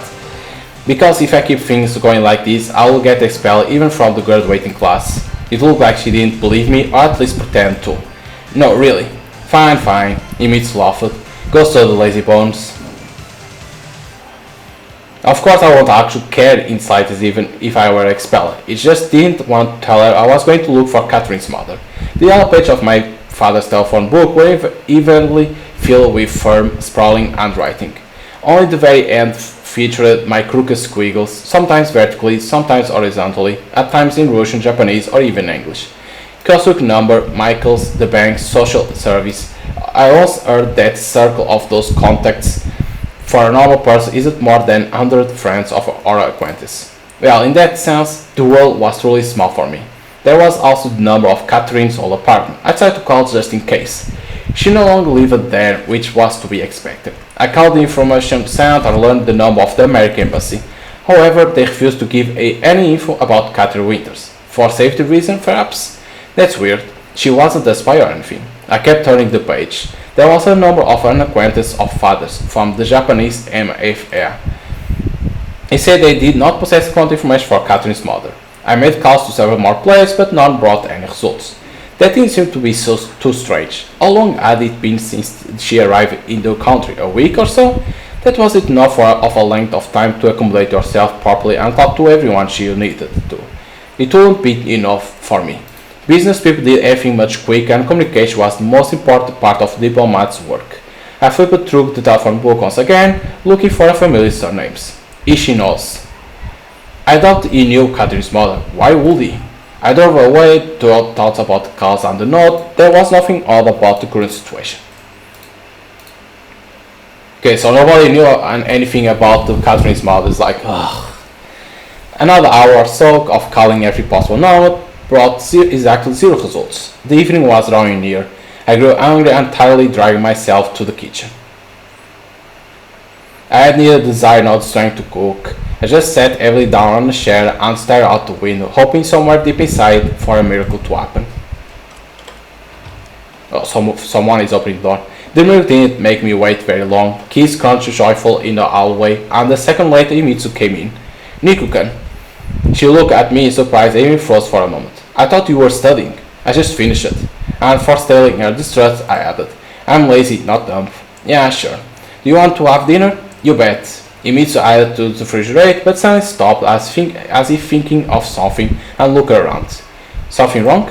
It took her a bit to answer. No, nothing. Everything's fine. What do you want me to make? If it was anyone else in her place, I may have believed everything was indeed fine. Was something wrong with the kitchen? I looked around but didn't notice anything suspicious. Maybe there was some other reason? Whatever you want. Or was it just my imagination? Well, cheers for the end of school week. We had finished the dinner and were just sitting at the table enjoying the calm and quiet. What were you thinking of doing on the weekend? I don't really know, I haven't thought about it. And that was the honest truth. What about you? Nothing at all? She was clearly asking for a reason. Do you want to suggest something? I didn't, I thought you did. I didn't either. Nikukan. She frowned. Then who did you call? Call? I didn't call anyone. Why would you think that? The telephone book is lying open on the drawer. Ah, you meant that. I just called the bank once. She wasn't going to believe me. I knew the bank number by heart as well as a couple others, just because I never called anyone else. Oh, naturally. I guess that's why the phone been busy the whole time. How do you know? I called several times. One to ask when I should come to not distract you from the studies. Well, were you busy with a round of international negotiation or something? Bullseye, almost. In fact, I had nothing to respond with. I wasn't going to offer excuse, but at the same time found myself somewhat guilty toward Imitsu. Mostly for not being able to hide from her that I'll be trying to find Katri. So I decided to go on the offensive. So what of it? Yeah, I was making calls. Is that prohibited now? And you are watching my every step? That's not right. I'm not watching, I just worry about you. She quickly grew sad. Were you looking for Katisha again? There was no use in lying anymore. She will figure me out anyway, and I will grow quite tired of it all. Yes. And I was in a dull voice, and unable to stand her accusing glare, started to wash the dish. Did you find her? Imitsu's voice was trembling. No. Will you? I don't know. But what for? What do you mean what for? I stopped short, realizing I didn't know the answer to this question myself. Do you think she will disappear again? I don't think anything, goddammit. Just put yourself in my place. What else am I supposed to do? I have more than once. Imitsu was sitting on the chair, her back straight, looking somewhere through me with a blank expression on her face. I'll go. I had nothing to say to her. Wow, you have nothing to say to her, okay, sure. For a long time after the door closed behind Imitsu, water kept flowing from the tap. The sky had grown completely dark. I almost probably lived through worse days, but today was on top of it all, also completely meaningless. I didn't manage to find Kati, but did manage to get into a fight with Imitsu. How typical of me. If an idea gets into my head, I press forward with manic stubbornness, paying no attention to the consequence or collateral damage. In the manga Kyosuke liked it so much, heroes will rarely choose the path of at least resistance. Contemptuously is what some of them will say. Cowardliness is what others will add. But I will say that everyone decides for themselves if the means justify the ends. Let's say I were to get Catherine to explain herself. Wouldn't that completely upset my relationship with Imitsu? And there was still the matter of the calls and the note. Was I really in danger? In any case, at the moment my head was filled with something completely different. If nothing changed with Catherine and Imitsu never forgives me, then please do kill me, is what I thought. But if I were to give up now, would that really be the end of it? I tried to put myself in Imitsu's place. That didn't seem plausible. How would it look from her point of view? Without finding anything out, Eve just forgets about Catherine and keeps living as if nothing happened. Although it seemed to be that Imitsu would be quite alright with this scenario. Well, perhaps she will now, but we are not 7-year-old anymore. Something like this might fly once more, twice maybe, and then she'll just go away, cry it out, and leave everything behind as just another childhood memory. I barely believed my own logic, but driven by surge of fear, kept peeling up every remotely plausible theory. I felt ashamed about Imitsu, but at the same time couldn't keep Katri out of my head. Although after the events of the past day, I wasn't sure about my feelings toward her either. At least, not completely. I was just tired. With some sleep, these feelings will fade away. Only to come back tomorrow? No, I couldn't keep going like this. I need to find her and let her go, or at that moment I didn't want to think any further. Maybe I was afraid, but what the hell did it matter? The last car drove down the street, its tires creaking quiet, and my district sank into breakdown silence.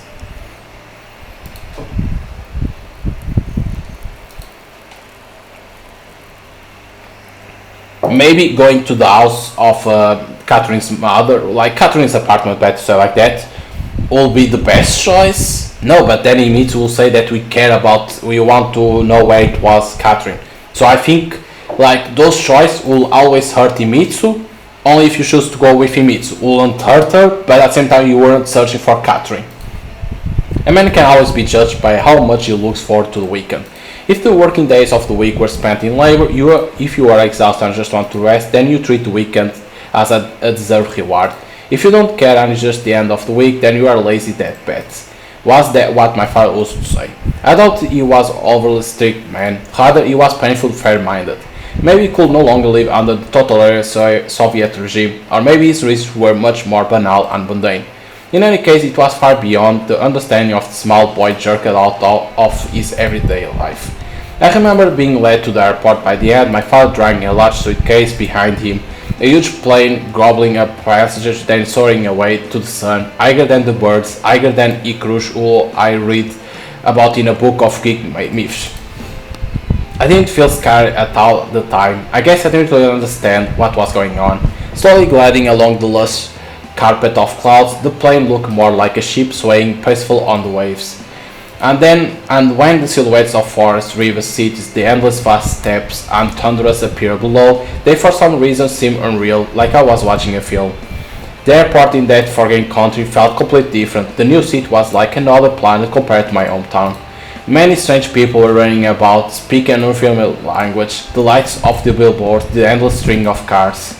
I held tight to my mother's coat. It seemed as if in just a moment I would be picked up and carried away by this flow to a place from where little children would never return. Dad looked tense, the vein on his temple throbbing from time to time.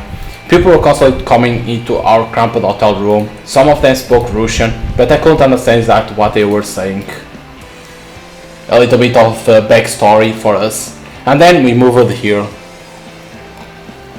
I'll never have thought that all of this was just for the three of us. My old room had seemed enormous to me. I would build pillow fortress, jump on the bed without even reaching the ceiling, and it seemed like the closet that Mom called, I can't say that because I don't understand, held all the treasure in the world. After that, our new house to my mind was a mansion or palace out of Pushkinski fairy tales. Almost right away I met neighbor girl with the strange name. She was way too shy and would never let go of her simple rag doll, but she spoke Russian, although with a slight accent. She didn't know how to play cops and robbers, which I was very upset about. It was as if until I arrived, all she had been doing day in and day out was read her stupid books with scribbles. Like we had a colorful class in the first grade and year. It was as if no one went to school at all. But there were cool pictures in her books, and over time I started to understand Japanese cartoons too. Not without my native friend's help, of course. She didn't stop being weird, but I got used to her. In fact, to me, she became the only one I was close to besides my parents.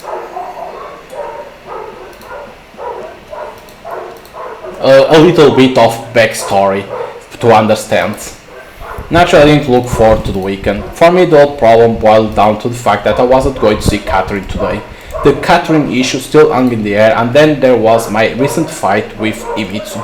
I couldn't be two-faced, couldn't pretend nothing was happening, couldn't let things run their course. Both Catherine and Imitsu knew that. My lack of action will eventually drive both of them away. And while Katya couldn't be driven any further than she was now, the prospect of losing Imitsu generally scared me, which meant I had to decide on something. I didn't want to think that I had to make a decision, because that would sound like a verdict. To top it off, I just didn't have the resolve to imagine that Catherine and I could be together again. Imitsu hadn't come. Well, there wasn't anything surprising about that. Even she had a line of self-respect, couldn't stand being crossed. Was yesterday's fight last straw? How long would this have gone on if Catherine never returned? After eating half as a breakfast, I simply sat in the middle of empty kitchen, aimlessly staring into the distance. This was quite a problem life I had thrown at me. Come on, life, what are you doing? Everything's been going fine. I had to say it to no one in particular, just to make sure I wasn't sitting in a vacuum. Vacuum blocks sounds, warmth, love, just like Katya's heart. No, I needed to talk to her after all. There was just one little thing to do first, find her. It wasn't going to work. To look for a single girl, even an American in multi-million person Tokyo, was a dumb idea.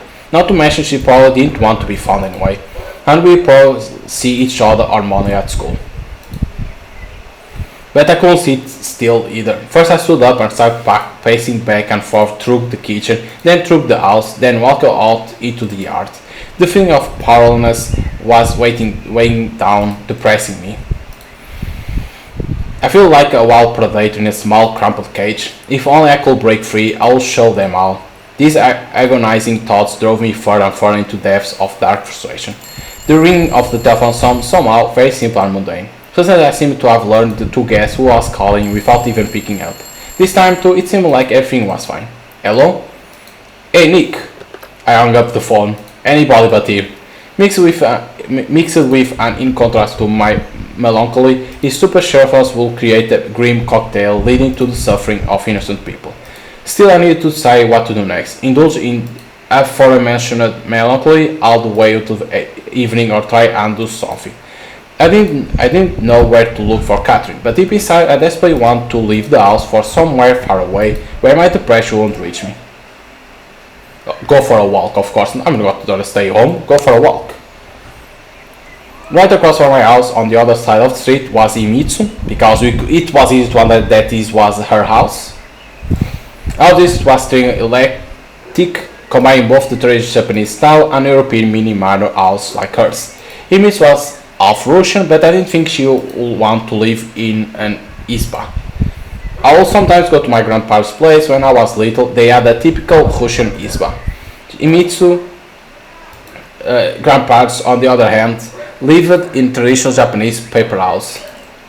A 0 out of 3 on scale of 3 piglets, I'll say.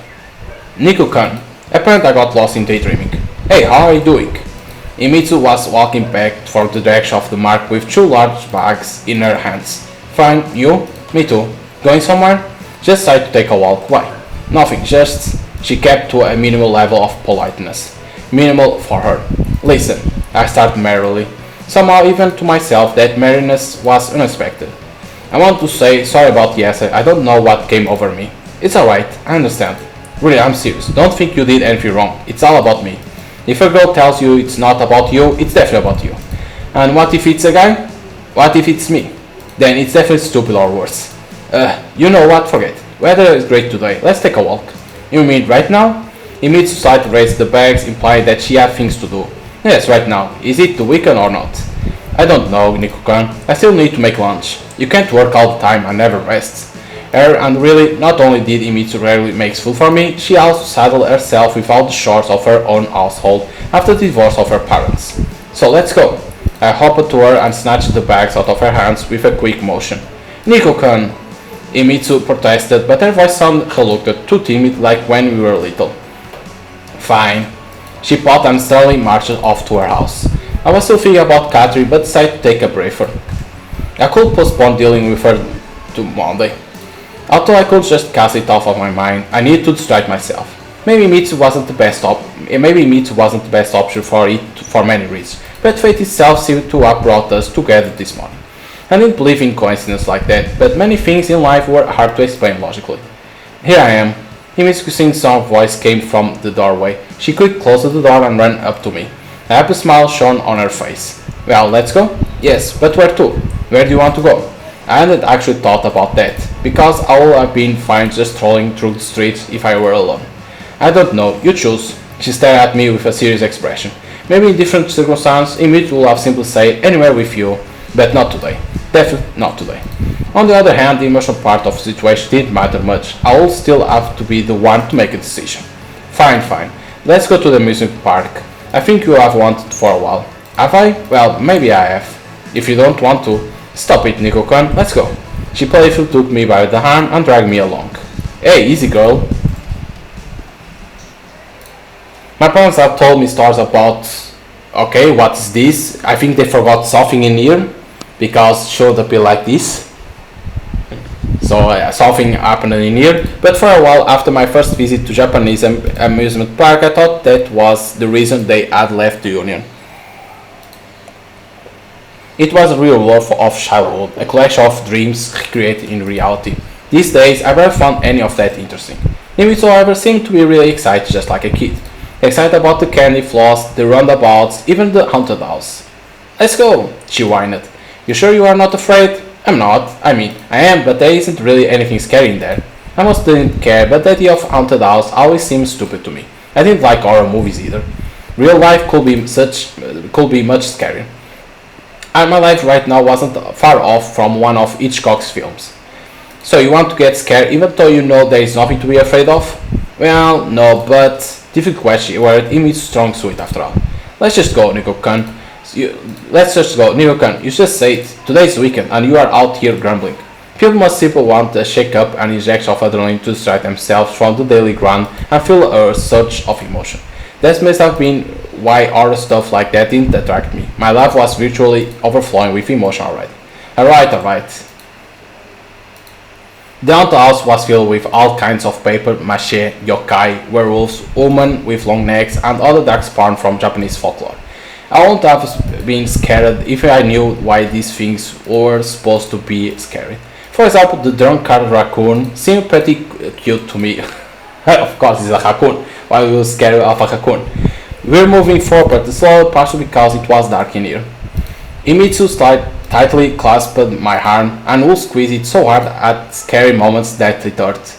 Hey, when's the scary part supposed to start? You're always like this. What about me? What matters is that you like it. Truth be told, I already start to get really bored when suddenly something jumped at me out of darkness. I sprang back, dragging Mitsu along, and made a wild swing in the direction of the jumping something. The ghost cracked apart and sank to the floor with the distinct sound of tearing cardboard. What the hell was that? A Kiju, Mitsu laughed. I knew you like it. Q, what? Damn it! After that, we started moving even slower, with me now constantly throwing glances left and right, unwilling to die from a heart attack at the tender age of 18. Did you say there was nothing to be afraid of? There isn't. I was just startled. It can happen to anyone. Yeah, sure. It can. I responded rudely, my heart beating like crazy. Fine, what do you want me to say? Yeah, I got scared. I'm glad.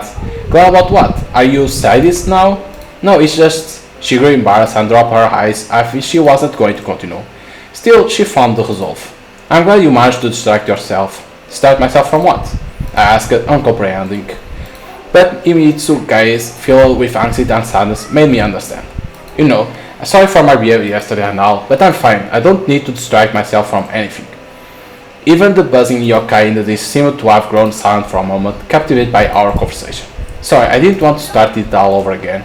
No, of course not. It's not about you. I mean, I said as much myself. It's never about you. It can never be about you and what I am ever even saying. Nico-kun.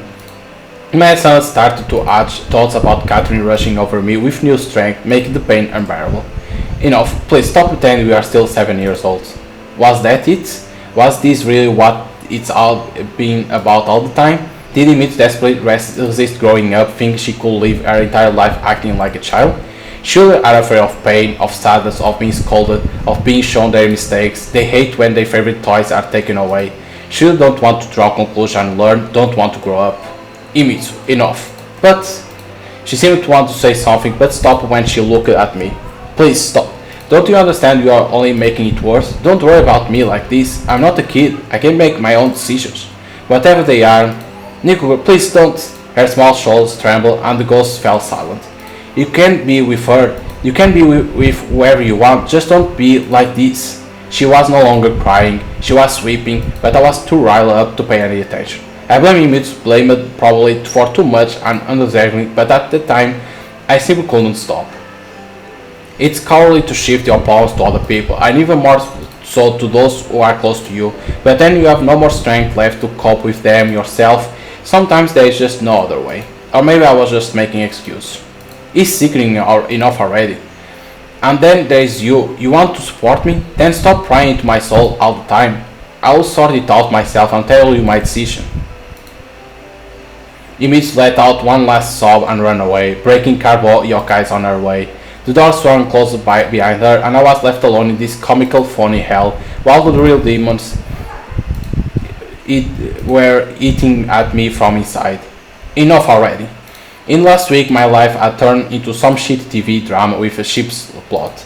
Unfortunately, it wasn't actually a TV show and couldn't as easily be turned off. Were I to continue on the same course, it would only get worse from here. And in a couple of years there will be nothing left, only pain and void, like after mom and dad's death. I didn't want to lose anyone else close to me, and it didn't matter what I really felt. My feet carried to me to the exit as if of their own accords. After running out to the street, I was momentarily blinded by the bright sunlight. The contrast with the gloom of the haunted house was too great. When my vision returned to me, I looked around and noticed Emmett sitting on a nearby bench, calmly eating candy floss. Nothing remained of the fact that just a minute ago she would be sobbing violently. Besides, maybe the reddish eyes. Good day. May I make your acquaintance? My name is Nikolai, I say approaching. It sounds stupid and out of place, but Emmett loved jokes like this. At least she had before. No, you may not. I'm waiting for a friend. She smiled as if nothing happened. And what are you doing here? I'm waiting for a friend too. She has red hair and often makes a funny face, like this. I puffed out my cheeks and popped my eyes out. Emmett laughed. Come on, stop. No, I'm telling you. That's exactly the face she makes. Nick, can stop. I sat next to her, although not too close. Sorry, for today and in general. Let's just not talk about it anymore. I went outside, getting ready for a long monologue. Alright. Emmett gave a short answer, still focused on her candy floss. I want to say that. What? That's it? That simple? Of course, why fight if you cannot fight? That's true, but I just want to say I did the wrong thing. You don't deserve to be treated like this. I know. Suddenly she turned to me and said in a serious tone, Nikokon, enough. I understand. You didn't mean to, and you won't do it again, right? I felt a shiver run down my spine. Yeah, of course. And if you do, I'll bite you. Emmett chomped through almost half the remaining floss in one go. Scary. I laughed while actually feeling a bit uneasy. Now let's go. I still want to ride the bumper cars. Bumper cars. Now you're talking. Maybe there was nothing strange about the change in Emmett's behavior. It might have just been a defense mechanism. To isolate herself from the problem, to ignore, to pretend nothing had happened. Meanwhile, I couldn't accept the thoughts that came to me in the haunted house. But the shame of what I had done, the memories of a sobbing Emmett and my guilt weren't letting me process them properly. Maybe I could do it later, when she would have calmed down a bit. And I couldn't even say for sure if Emmett was vindictive. She never really resented me, or anyone at all really. A sweetheart, as my mother would probably say. Emmett would often got sick when she was little, and as a consequence only went into first grade when I was already in second. At that time I knew Japanese and attended school at the embassy. I liked socializing with fellow Russians, but at the same time I felt sorry for Emmett. She really wanted to go to the same school as me. After my class I would read the books from my homework. And she listened carefully and never interrupted, even though she could read much better and faster than me. And then Mitch went to the same middle school as me. My classmates would crack jokes at me about us being together and all that. I probably won't say anything wrong with that now, but at that age, the spirit of rebelliousness and contrarierism simmered in me, and I denied it as hard as I could, which really upset Imitsu, but she mostly kept quiet. Surely she had an opinion of her own on the matter which was different from mine. Time passed, our relationship slowly changed. I got used to Imitsu, and in the end started to regard her like an inseparable part of my life, like a constant. But what did Imitsu herself think? I probably never really cared. And that's the issue. The two of us were passing a booth where you should shoot a pneumatic rifle at targets to earn points. Enough points will earn you a prize. Let's try it, Imitsu said with excitement. I don't really know how to shoot. Come on, just a couple of times. Look, it's not very expensive. Okay. I took the rifle, it turned out to be lighter than expected, tried it, rested the stock against my shoulder and aimed it. To get the maximum amount of points I had to shoot the very center of the furthest target. It seemed like the rifle sight was looking right at it, but things couldn't be that easy, could they? My finger trembled on the trigger, I couldn't make up my mind, endless shifting the barrel left and right, up and down.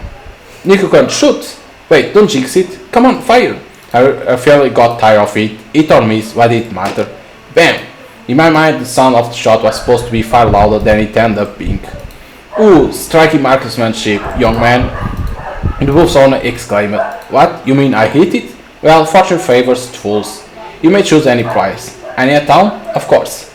I look at him and her eyes immediately lit up with joy. I want the elephant over there. There really was a giant stuffed pink elephant on the far shelf. It was at least a meter tall and just as wide. A pink elephant, really? It's bigger than you. Hey! Alright. Could you give us, I addressed the owner, the pink elephant over there? Of course. He talked as in a sing-song voice and generally looked pretty amusing. Here.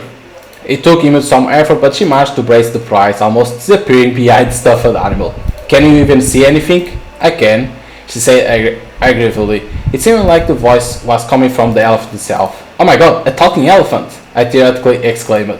You won it, so you carry it. Imitsu handed me the prize and strode forward with a sprightly step. Carrying the elephant was more convenient for me, sure, but it was still a subpar experience. Truly, sometimes better to be club-handed. After a weekend like that, you need to rest from all the resting, she said cheerfully, stepping out from yet another attraction. Why do you think people hate Monday mornings? Because it's first day of the week? Not everywhere. What do you mean? Well, in some places weeks start on Sunday. That's nonsense. I don't believe it. Where? I don't remember. See, that means you made it up. I didn't make anything up. I read it in a book. A science fiction one? Maybe, yeah. What does it matter? It matters because it's not real. Maybe that was on another planet. A different planet can't have a Sunday because it has different rotation period. What does that have to do with days of the week? Alright, I give up. You win. Ah, that's better. A pleased smile appeared on Imitsu's face. Well, let's go. Let's go. We're leaving the park and there's someone familiar in the crowds. Or maybe it was just my imagination. Really, what should she be doing here alone? Did something happen, Nico-kun? No, nothing. You look like you have just seen a ghost. You think one couldn't follow us from the haunted house? I didn't want to remember what happened there. That place is stupid, I told you. I agree. For the last hour, Imitsu has been trying her hardest to pretend nothing had happened. She almost managed to convince me of it. Let's use the subway, I'm tired. As you wish, my lady. Watching Imitsu drag the pink elephant home was quite amusing. I stood there and observed until the door closed behind her. The rest of the day promised to be boring. Imitsu had made lunch for her dad, but definitely couldn't ignore dinner, so I was about to spend today's evening alone. But for some reason I wasn't as upset by this fact as I could have been. After all, today wasn't all that bad. I lazily walked through my yard, whistling some catchy tune from an anime, opened the door and found a piece of paper under it. A note. All the worries and fears came rushing back in a single moment, and I froze in place, unable to move. It immediately felt like hundreds of eyes were watching me. A tentative cold gaze from twilight there were pressing me down to the bone. But determination suddenly returned to me and the silent observed disappear as quick as they came. I bent down and picked up the note. It was in English. Nikolai, I thought you want to talk, but I guess you didn't really. I'll be waiting for you in the bar until 8 p.m. I cast a quick glance at the clock. It was 7:45. The pleasant memories of the day with Himitsu melted away so quickly it was strange. I only have 15 minutes and getting to the bar will take at least 20. That is if I walk it. I rushed through the streets, nimbly dodging people and cars. I've never been in a bad shape, but now my lungs barely seemed to fill with enough air. My vision dimmed and I almost got myself run over a couple of times. Could it really that simple? So many times in the past year and a half, I'll be telling myself that if Catherine were to turn, I'll have self-respect not to come running at her first call like a little puppy. I didn't care the slightest way why is that she came today, why she was waiting for me at the bar. The cruelest thing anyone can do to another human being is give them false hope. But at the same time, I hope is intoxicated, makes all thoughts of worry and common sense lose importance. Somewhere deep inside, I felt sorry for myself, disgusted by my own spinelessness and lack of character. But that was nothing more than the introspection of a junkie between those. Just yesterday he had been telling himself he'll be able to kick the habit, and today all the cool thing was the drug. Just recently it seemed to me that it was all over, but I would be able to let go and forget. But all I needed to sleep again was the smallest thing, a tiny piece of paper folded in two, and a couple simple words. Again and again I imagine Katri say it. I don't particularly want to, but if you insist, we could as well talk. A favor interference at the same time arrogance superiority. The less we show our love to a woman, the easier she is to win, was it? I guess it worked the other way around too. Finally I stood at the doors of a familiar bar, greedily gasping for air and trying to catch my breath. Why would she even choose this place? I definitely couldn't show up there looking like that. I had to spruce myself up. It wasn't even about self-respect, but just common decency. Not to mention this way I'll have a better chance. Large drops of sweat were raining down my face, and the giant wet spot on my shirt wouldn't dry up in a minute. Could I possibly look any more pitiful? Begrudgingly, I entered. It was pretty empty inside, and the clouds of smoke usually for a Saturday evening tinted over at the ceiling. Only several visitors were nestled in the far corner. Oi, Collier! Bartender called me, idling wiping glass at the counter. Catherine was nowhere to be seen. What time is it? 8. I mean, exactly. 8, 3 minutes past. Why? He asked, surprised. Nothing now. I was just 3 minutes late. Sure, it would be stupid to think Kathy left his act at 8, but even if she did, she'll need some time to get out of the bar and walk far enough. Was Catherine here? I'd already caught my breath, but my voice still sounded ragged. Collie, are you alright? Just honest question. Well, he put the glass aside and walked closer to me. She was, spent 20 or so minutes sitting here and then left. What? Yeah, I found it strange too. No, I mean, when was that? About 3 hours ago. So it was all a lie? The note, the promise to wait until 8? I thought I made the promise at myself. Did she say anything? No. And how about you? What about me? He stared at me uncomprehendingly. Nothing, forget it. Do you want to tell me what this is all about? The bartender poured a mug of beer and put it in front of me. On the house. Not today. I carefully moved the mug away. Shit's fucked, is it? Guess so. Somewhere deep inside I knew that the ostensible sympathy from the bartender was nothing more than a skillful act perfected over years of work. But at the same time, now more than ever, I needed support. What was this on Catherine's part? A mockery? A joke? Did she just change her mind? Was it really important? I looked into the bartender's eye and for some reason smiled. I'll go. Well, alright, take care. In the 5 minutes I spent in the bar, it grew total dark outside. The steam coming out of my mouth hinted it was time to get my winter clothes down from the loft. Maybe I should have gotten myself a drink, at least I'll be warmer. I smirked under my breath. It was that fear when you are too tired of bearing with the pain and internal defense mechanism activates suppressing all emotion. And now I was absolutely sure I wouldn't be running after Catherine anymore. Moreover, I didn't know what and why even happened today. Must have been temporary in my haste. I reached home on autopilot, thinking neither about the past day nor Katya. So if you stayed home, maybe who put that note, we'll see. My windows were alight. It had to be Imitsu. I was even somewhat glad, at least with her thing were simpler. I opened the door with my keys. For some reason Imitsu had locked herself inside, which was weird. Hi, I said normally, entering the kitchen. She was sitting on a chair, her back naturally straight, looking at the painting on the wall. I don't even remember where it's from, Imitsu said melancholy. Mom and Dad brought it along from Russia. She didn't react. Why? No reason, it's just beautiful painting, the Russian scenery. I always wondered how it feels to be there. I thought maybe we could go there together one day, you and I. You will show me your old home, we will walk through the forest and fields, just like in this painting. We will, no reason not to. Image was acting unnaturally and he wasn't even trying to hide it. I don't think it will work out, not anymore. Why? She finally tore herself away from the paint and looked at me. Because I will need to study. Emil silently smiled and continued. And so will you. As if I would. But there will be breaks, you can go for a trip then. Maybe. Anyway, time for dinner now. I cast a look at the painting. Honestly, I had no idea what was depicted on it. A place in the real world or a piece of the artist's imagination. Does it really matter if people like it? At least Imizu did. She even wanted to go there. When is dinner? Imizu wasn't herself. She didn't ask where I'll be, even though by the looks of it, she had been waiting for me for a while. Here, Imizu said proudly, putting a plate with baked potatoes and a steak in front of me. To what do I hold the honor? I know you like this stuff, so I just decided to make it. I do, sure, but you don't usually, you prefer healthy food. It's okay to treat yourself sometimes. You did win me an elephant today. Alright, the elephant. The giant pink one.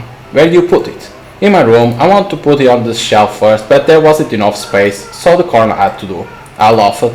Hey, don't aim me. I imagine how hard it must be for the proud African animal to live within four walls. It used to be open savanna.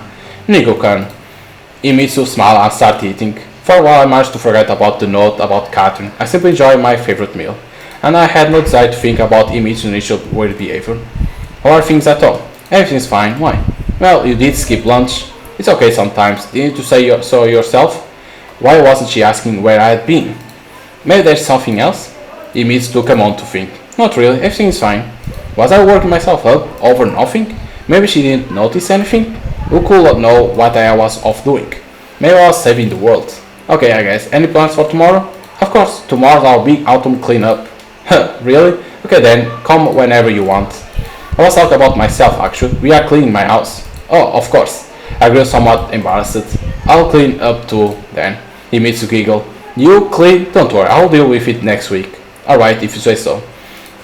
I said felt uneasy around her, because I was hiding a new note from Catherine and there was clearly something wrong with Imitsu.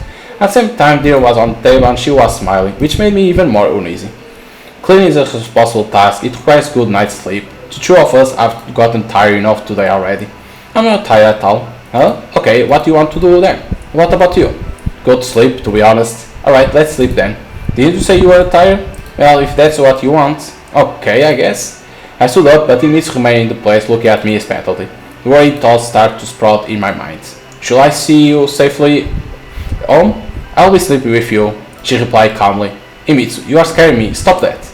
And I was giggling escaped my lips and it took a titanic effort not to take a step back. Where did you go today, Nico-kun? What? To the music park with you, don't you remember? And after that, I was home, I stammered out. The whole time? Yeah? Then where did you run off to? The calmness of Imitsu's voice as she said all that was making me feel genuinely scared. After her? After who? I didn't run after anyone. She didn't respond, just kept glaring at me. I realized it was useless to keep denying it. Were you watching me? I don't need to watch you, I know you too well. But then how? I look out the window, saw you find a note and then run off somewhere. So you were watching me after all. Think whatever you want. She gave a short reply and stood up from the chair. It's none of your business in the first place. Oh, that's how you talk now. Imitsu tried to appear strong to make me understand she was really upset. Naturally, she had the best possible intentions and was doing it out of concern for me. Maybe someone else would have believed it, but not me. I didn't feel guilty. I just couldn't, not after everything that had happened. I was trapped as being torn apart from the inside by two opposite forces. I'm tired. I sat down on the chair next to Imitsu and let out a helpless sigh, burying my head in my hands. Leave me alone, all of you, at least for today. Nico-kun. Her voice was cold as before, but notes of sadness could be heard in it. Nico-kun, I worry about you. You can't keep up like this. She's hurt us so much. Us? What a truly curious choice of words. Just forget her. Is it really that hard? Of course it's hard, I whispered quietly. A couple of hours ago I wanted to talk to someone, but the bartender said it wasn't fit for this conversation. Could Imitsu be? Perhaps I have done everything I could to make sure the thought of my relationship with Catherine never crossed her mind. Maybe even impossible. But now I'll be driving into a corner and there wasn't anyone else nearby. I didn't want to see anyone else nearby. I can help if you want me to. She approached me and embraced me. It'll be alright. I'm here.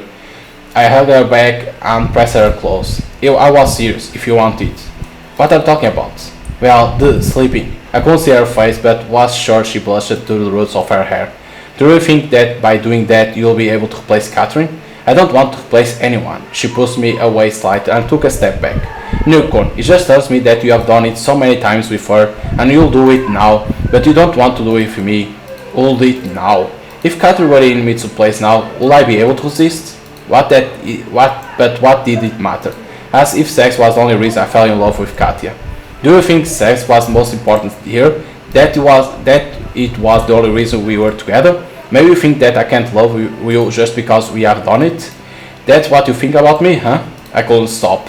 Her words really upset me. Was it because there was some truth to them? That's not what I meant at all. Nick, sorry. Emil burst into tears. Alright, it's fine. I stood up and hugged her carefully. It just seemed like you believe sex will solve all our problems. She didn't say anything and just kept sobbing. You don't really believe me that, do you? Emil jerked her head from side to side. That's good. Sometimes even the people close to each other should have some time apart to think things over. And what could we even talk about in this situation? So, see you tomorrow? Cleaning, she mumbled. Fine, then see you on Monday. Emil said nothing and walked out of the kitchen, her eyes glued to the floor. I sunk into the chair, waited until the front door closed after her. God, things could have gone so differently. Really, why wouldn't I have sex with Emil? Putting aside the moralizing about it having to be between two people who love each other, what if it would have solved all our problems? And what if it hadn't?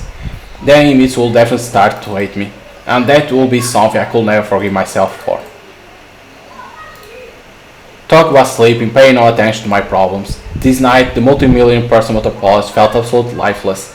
Even the street lamps seemed to have dimmed for their lights, trying not to wake the sleeping inhabitants. I was lying in my bed, staring at the ceiling.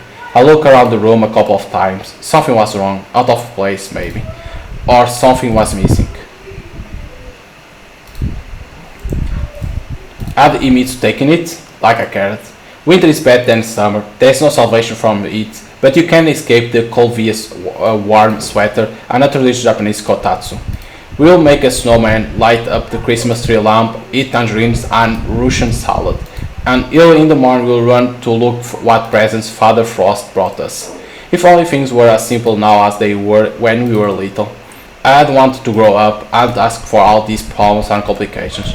Why did everyone else, Kyosuke, Michael, even Saya-chan, live the lives of normal teenagers, while mine resembled some kind of melodrama with elements of tragedy?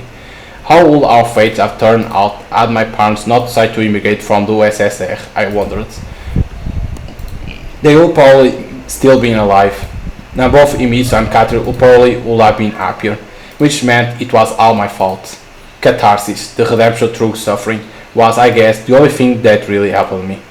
I drove my flagrantly introspection to its highest point, convinced myself of all the mortal sins, served as the judge, the prosecutor and the jury and found myself guilty.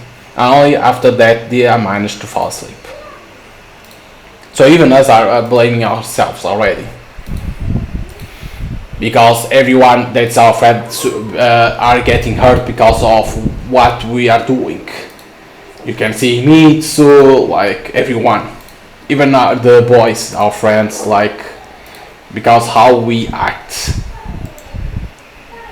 Sometimes life gives you a second chance. All you need for it is a good night's sleep. The events of the past day are already faded and no longer brought me as much pain. The storm had passed and I was standing on the desk watching it go. My existential skiff had somehow avoided being crushed and it was all over now. But I had almost slipped up. Maybe the only thing Mitsu would not tolerate was self-pity, even if it manifests like this. Sunday morning started peacefully as usual, as it probably the only day when all, or almost all, Japanese people rest. It's time to be with your family and deal with housework. I remember it was Emil's big clean-up day. Did that mean I wouldn't see her? On the one hand, that was a good thing, we both needed to cool down. But I did feel bored. For the first time in a long while, I had a quiet day, and what did I do? Grumble at the thought that my life might finally return to its normal course. The breakfast seemed insipid and somewhat wrong. After a couple minutes, I couldn't even remember what I had been eating. The video didn't entertain me with the contents of its box. I haven't bought any new games for a while, was bored with the old ones, and pretty letters danced in circles in front of my eyes. Now, isn't this something? Just a week ago I could spend the entire weekend bumming around. Maybe it wasn't about being bored after all. Yesterday evening with him it distracted me from thoughts about Catherine, but nothing had really changed. Maybe I wasn't as sensitive about her being less than 1,000 miles away from me anymore, but I couldn't solve the problem by ignoring it. A phone call interrupted the dissolve of my thoughts. I forced myself to answer it. Hello? Awake so early. Weird. It took me too long to really recognize the voice. I didn't expect to hear her. You still remember my phone number? I have it written down. Oh yeah, of course. What was I hoping for? What do you want? Aren't you rude today? Woke up on the wrong side of bed? I didn't imagine her smirk. Rude? You bet after what happened yesterday. Man, she's just teaching me at the bar. You mean the notes? What else could I mean? You know, I even believed it for a second. I even came. She did answer immediately. So did I. Yeah, but you weren't there at 8. The bartender told me that you left 3 hours before. That's correct. Suddenly, Catherine's voice grew firm. You didn't expect me to sit there 3 hours, did you? So it was just another trick of yours? No, I was just waiting, in a different place, outside, but you didn't come. I did. Not at 8. Yeah, maybe I was a couple of minutes late, so what? I think you had enough time. Except that I had spent that day with Imitsu in the amusement park, and therefore I hadn't found the note on time. But there was no reason for Catherine to know that. I came as soon as I could. What do you want from me then? I don't want anything. You are the one who called. You're right about that, she smirked. I guess I shouldn't have, judging by your reaction. Cathy, I'm a human being too. No one doubts that. You know, maybe I'm the wrong here. All these notes and secrets, it's not my style. I figured. What do you mean? Nothing really. Just a couple days ago, I still considered Catherine to be the person who had left the note at my door. As it turned out, she signs hers. Do you still want to talk? I couldn't see her face, but wasn't sure I would have been able to read her emotions, even if she would be right in front of me. I would like to talk, but our conversation can hardly be called a dialogue late. I'll see you in the city center in 2 hours. Okay. And don't be late this time. Carter almost commanded me and hung the phone. You bet I won't. I said in the silence when I went to my room to dress up. I didn't fancy the idea of coming to meet early and spending however long wandering there alone, so I was just sitting at the doorstep looking at Imitsu's house. Today was their big cleanup, right? For me too, perhaps. A big mental cleanup day. I could open the windows and hear out the smell of dead feelings, throw away my musty thoughts, scrub the rust off the wrinkles of my brain, and polish my skull. A visit to psychology is a common occurrence in American movies. It isn't as widespread in Japan, and I'm not sure whether psychology even exists in the USSR. I could probably use one. Emil's father's car approached the house. I gave him a nod of greeting and he responded likewise. I wondered, would I already have a bullet in my head if Emil had told him everything that had happened between two of us lately? Or would a for sale sign appear in front of their house? Her father, Hyonosuke-san, was too Japanese. I didn't remember her mother well, but she had seemed more friendly. No wonder they ended up divorcing. There was still an hour before meeting with Catherine. If I walk slowly, I'll be right on time. Sometimes I thought that normal Japanese people only had two sets of clothes, a business suit and a casual outfit, only worn on weekends. And for the casual look, everyone went nuts. I wasn't really obsessed with fashion, but still tried not to stand out in a bad way. Although in Tokyo, a tall European guy will always stand out, no matter how he is dressed. A man had approached me on the street and gave me the business card of a modeling agency. After that, I spent the entire evening looking at myself in the mirror and trying to figure in what way I resemble a model. The clock in the window of the shop across the street told it was the time we will agree to meet at. Tick tack, tick tack. I almost had enough of these. Kato was just about half an hour late. Had she decided to dump me again? Japanese people usually agree to meet at all the same place, near stations, at fountains, on squares and at monuments. Why this shop then? because this was the place where we had our first kiss. Just like that, on a busy street in the afternoon, without shame, in front of everyone. Maybe it wasn't the most romantic place, but I couldn't wait anymore, and she didn't seem to mind. But it all happened so long ago, as if in a previous life.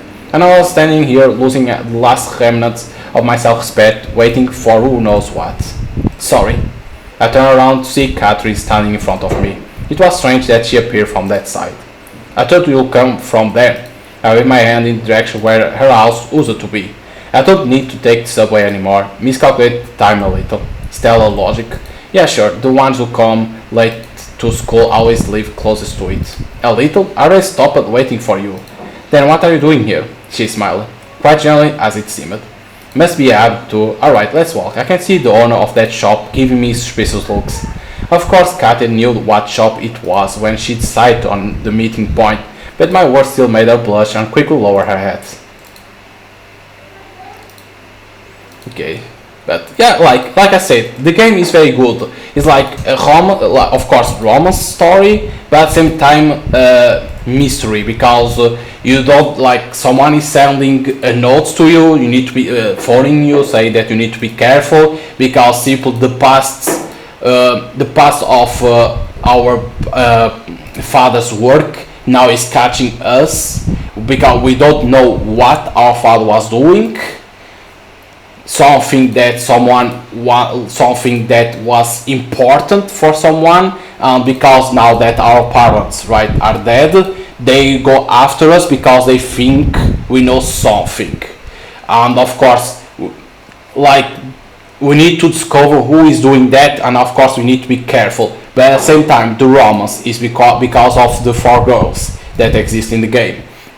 There's Imitsu, our childhood friend, that we can see that she likes us, but at the same time she understands when she see Catherine back. She understands that now she gonna have more difficult to for us to have feelings for her.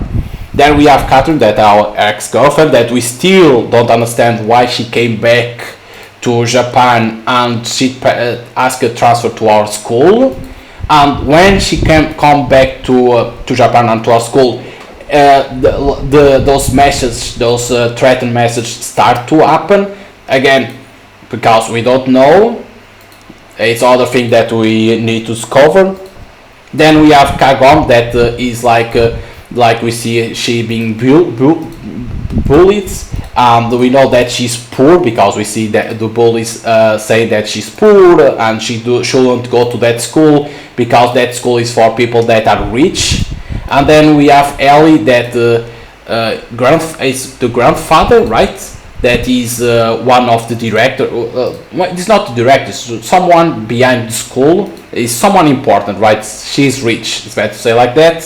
We see that she is like treated like a queen in school, but she has a secret behind that. She likes music and she plays on those underground place that play music. We saw her in there. Of course, we don't see a lot of those characters, right? Kagom and Ellie, because those are like more like side characters. We see more is like our childhood friend and ex-girlfriend, because they are the main characters. More like we know they both. Maybe Catherine has feelings to us too, and he meets us too, because it's easy to understand. But like, it's good. Like, in terms of story, yes, you see that okay, it's only romance and it has choice, but then you start to see the mysterious side of the game at the same time, because you don't know what's happening. The choice, I can see that affect the story, and that's always a good thing, that choice affect the story, because like that every playthrough that people do is always different, and then try to find the other endings that the game has. Always very good. The artwork is very good. You have the image stopper, and then you have those CGs that are well made. Thumbs up for that too. It's a shame that longevity is long. Like, you have multiple endings, and you can see there is more. It's more than 3 hours. More, maybe, like, I will say maybe between 6 to 8 hours. That's gonna be. So it's like kind of shame, because like I always say, visual novels that are multiple endings, it has to be 2 hours like that, then the player can see one more ending or 2 more endings, because if they can skip, right, they can skip the dialogue to see the other dialogue that exists in the game. So it's a shame that they didn't do that, because I always say like that 2 hours for multiple choice, if multiple endings. If you only have one ending, 4 hours max, like that the player doesn't get tired. And yeah, I understand they want to make a story, a huge story like romance and the mysterious side at the same time, but I think then like the players beat the game, but then they are like, I need to do everything again, but I need to remember the choice that I did, right? The game has a lot of endings, so remembering everything to discover each ending takes a while, and the players will get tired to try to find the ways to get the different endings. So, but overall it's very good. You have good music on the background, nothing like nothing silent, nothing like that. You have good music. The story is interesting. You are glued to the screen to see the story moving forward. The choice make you think always, so everything is good. But the only thing that I criticize is the longevity. But that's always about the developers, that they do what they want. That's only my opinion. But overall, it's a good game. So if you are a fan of visual novels, I'll recommend to play this game. It's already available on Steam. I think it's 20 euros. I think it is. I think it's 20 euros, and you're gonna have a good time. If you are not a big fan of visual novels, I'll say give it a try, because you're gonna enjoy it. Because certain times there is humor, sometimes there is that parts that are sad, at the same time romance, and the mysterious part of the game, that is to know who is threatening you, right, and why they are threatening you. Because we know that it's about our father, the work of our father, but why now after you, right? So you have always that part of the game too.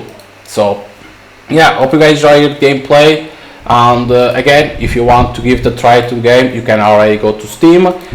They say they are on other platforms too, like so consoles and mobile. I think they say including mobile. It's on mobile. Yeah, they say including mobile, so you can play the game even on mobile. So not bad at all. So hope you guys enjoy, and see you guys next time.